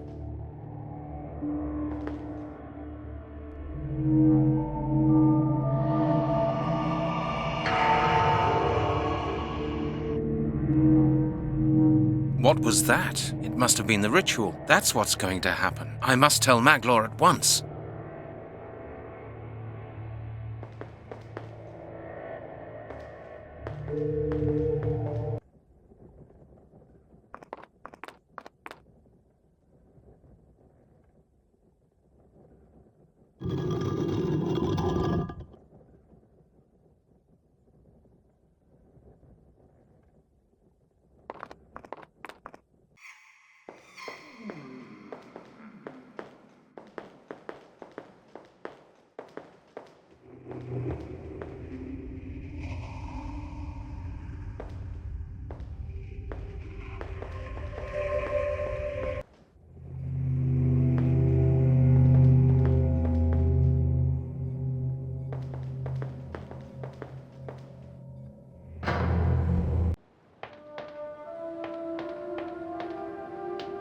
Maglor! There you are. I have been looking for you everywhere. Maglor!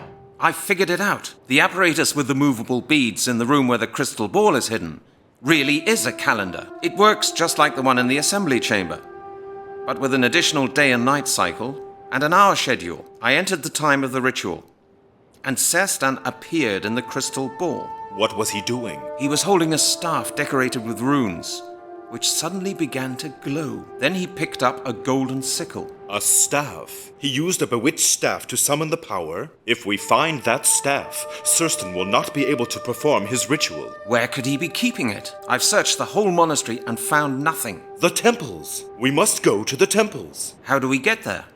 I haven't seen any exit. The Christian monks built this monastery in such a way that it is only accessible through a secret tunnel. Serstan uses that to his advantage, as it allows him to control us. Anyone wishing to leave the monastery is blindfolded and guided by Serstan himself. Nobody can leave here without Serstan. Where are they? Bring them to me! Did you hear that? Hear what? Out there! I think I heard Serstan's voice. He's looking for us. Damn it, that's all we need. Lock the door, and then let's get the hell out of here.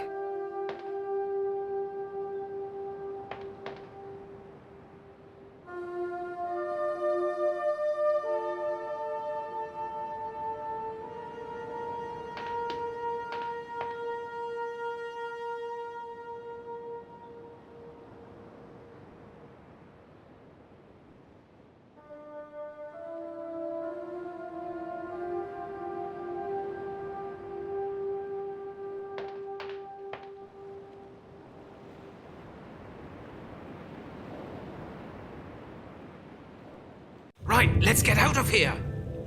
But how? Here, with this parachute. What's going on in there? Well, come on, damn it.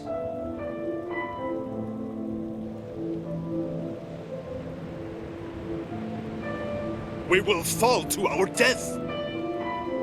But we've got no alternative but to jump. Now hold on.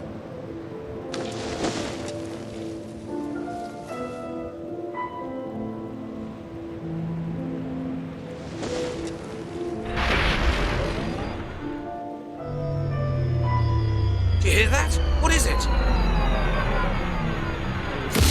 Maglor!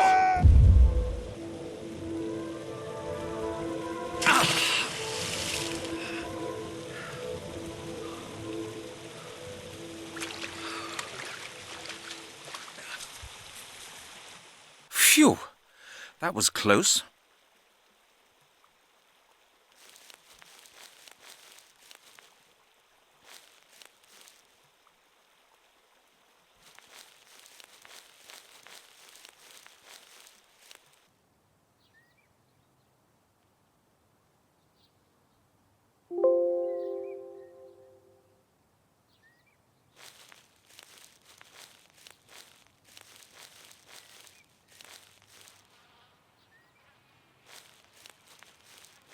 Maglor, are you hurt? He hit me in the back. You are on your own now. Don't talk nonsense. You won't die. Tell me how I can help you. You are wasting your time. Don't act the hero. What do I have to do? There's mistletoe here. In the forest. You could try that. It heals severe injuries. Go and look for it. Mistletoe? What does that look like? You will recognize it. Okay. Don't give up. I'll be back in a second.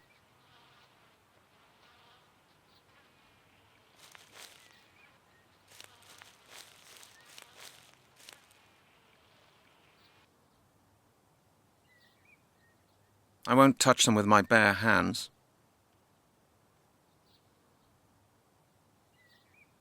That's the bone from Epping Forest, wrapped up just the way it should be.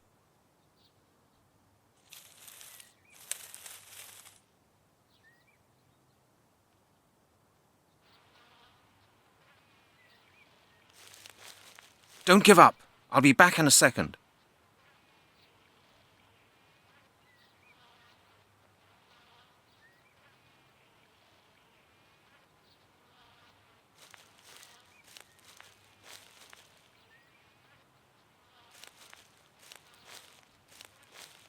I've got the mistletoe. What do I have to do now? Maglaw? Maglaw! Damn it!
Ah, they look like switches.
There's no point in that.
I'd rather think about it again.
That's a flint.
What are you doing? Melanie!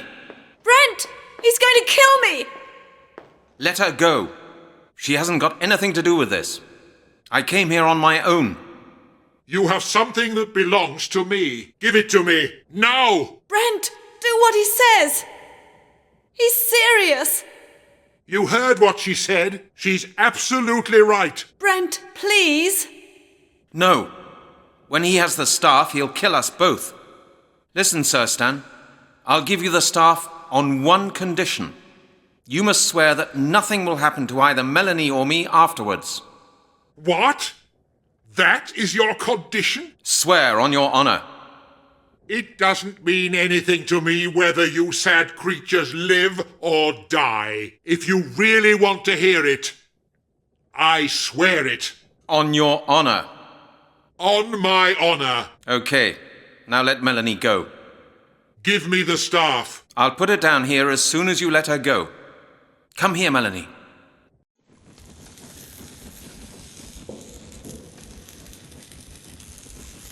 Now our fates will be sealed. The ritual may begin. But first, I will take care of you two. You miserable fools! Ha! Ha! Ha! Ha!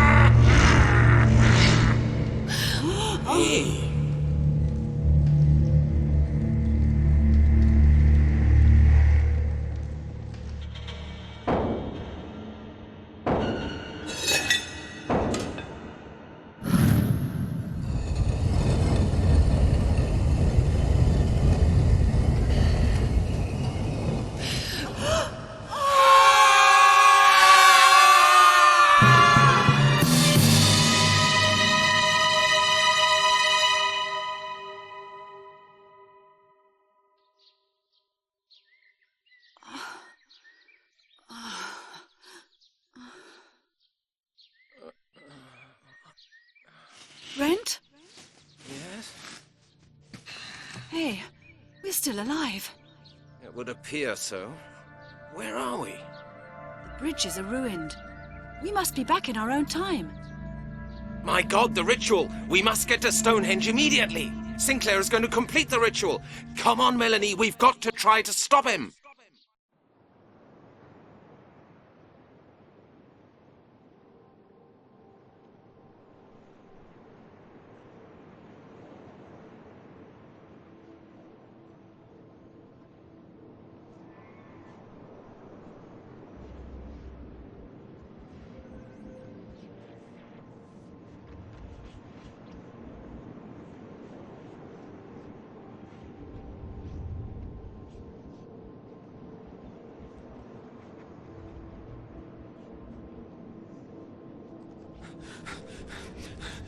Sinclair! Mr. Halligan, have you come to witness our finest hour? Very well, my friend. You are most welcome to come and watch. Damn it! The time has come. Let us begin.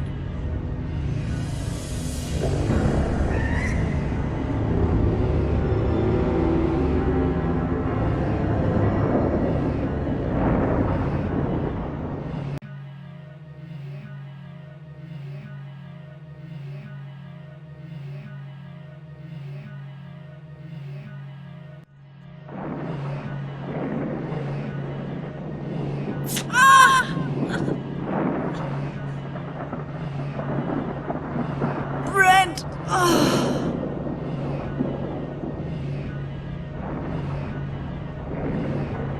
Sestan! The vow is broken!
Melanie. Have they gone now? Yes. Yes, they've gone. Everything will be okay. Just lie still. Brent, am I going to die? Nonsense. You're going to be just fine. Just lie completely still. I'll go and get help. Don't leave me, Brent. It's cold here. I'm so cold. Melanie!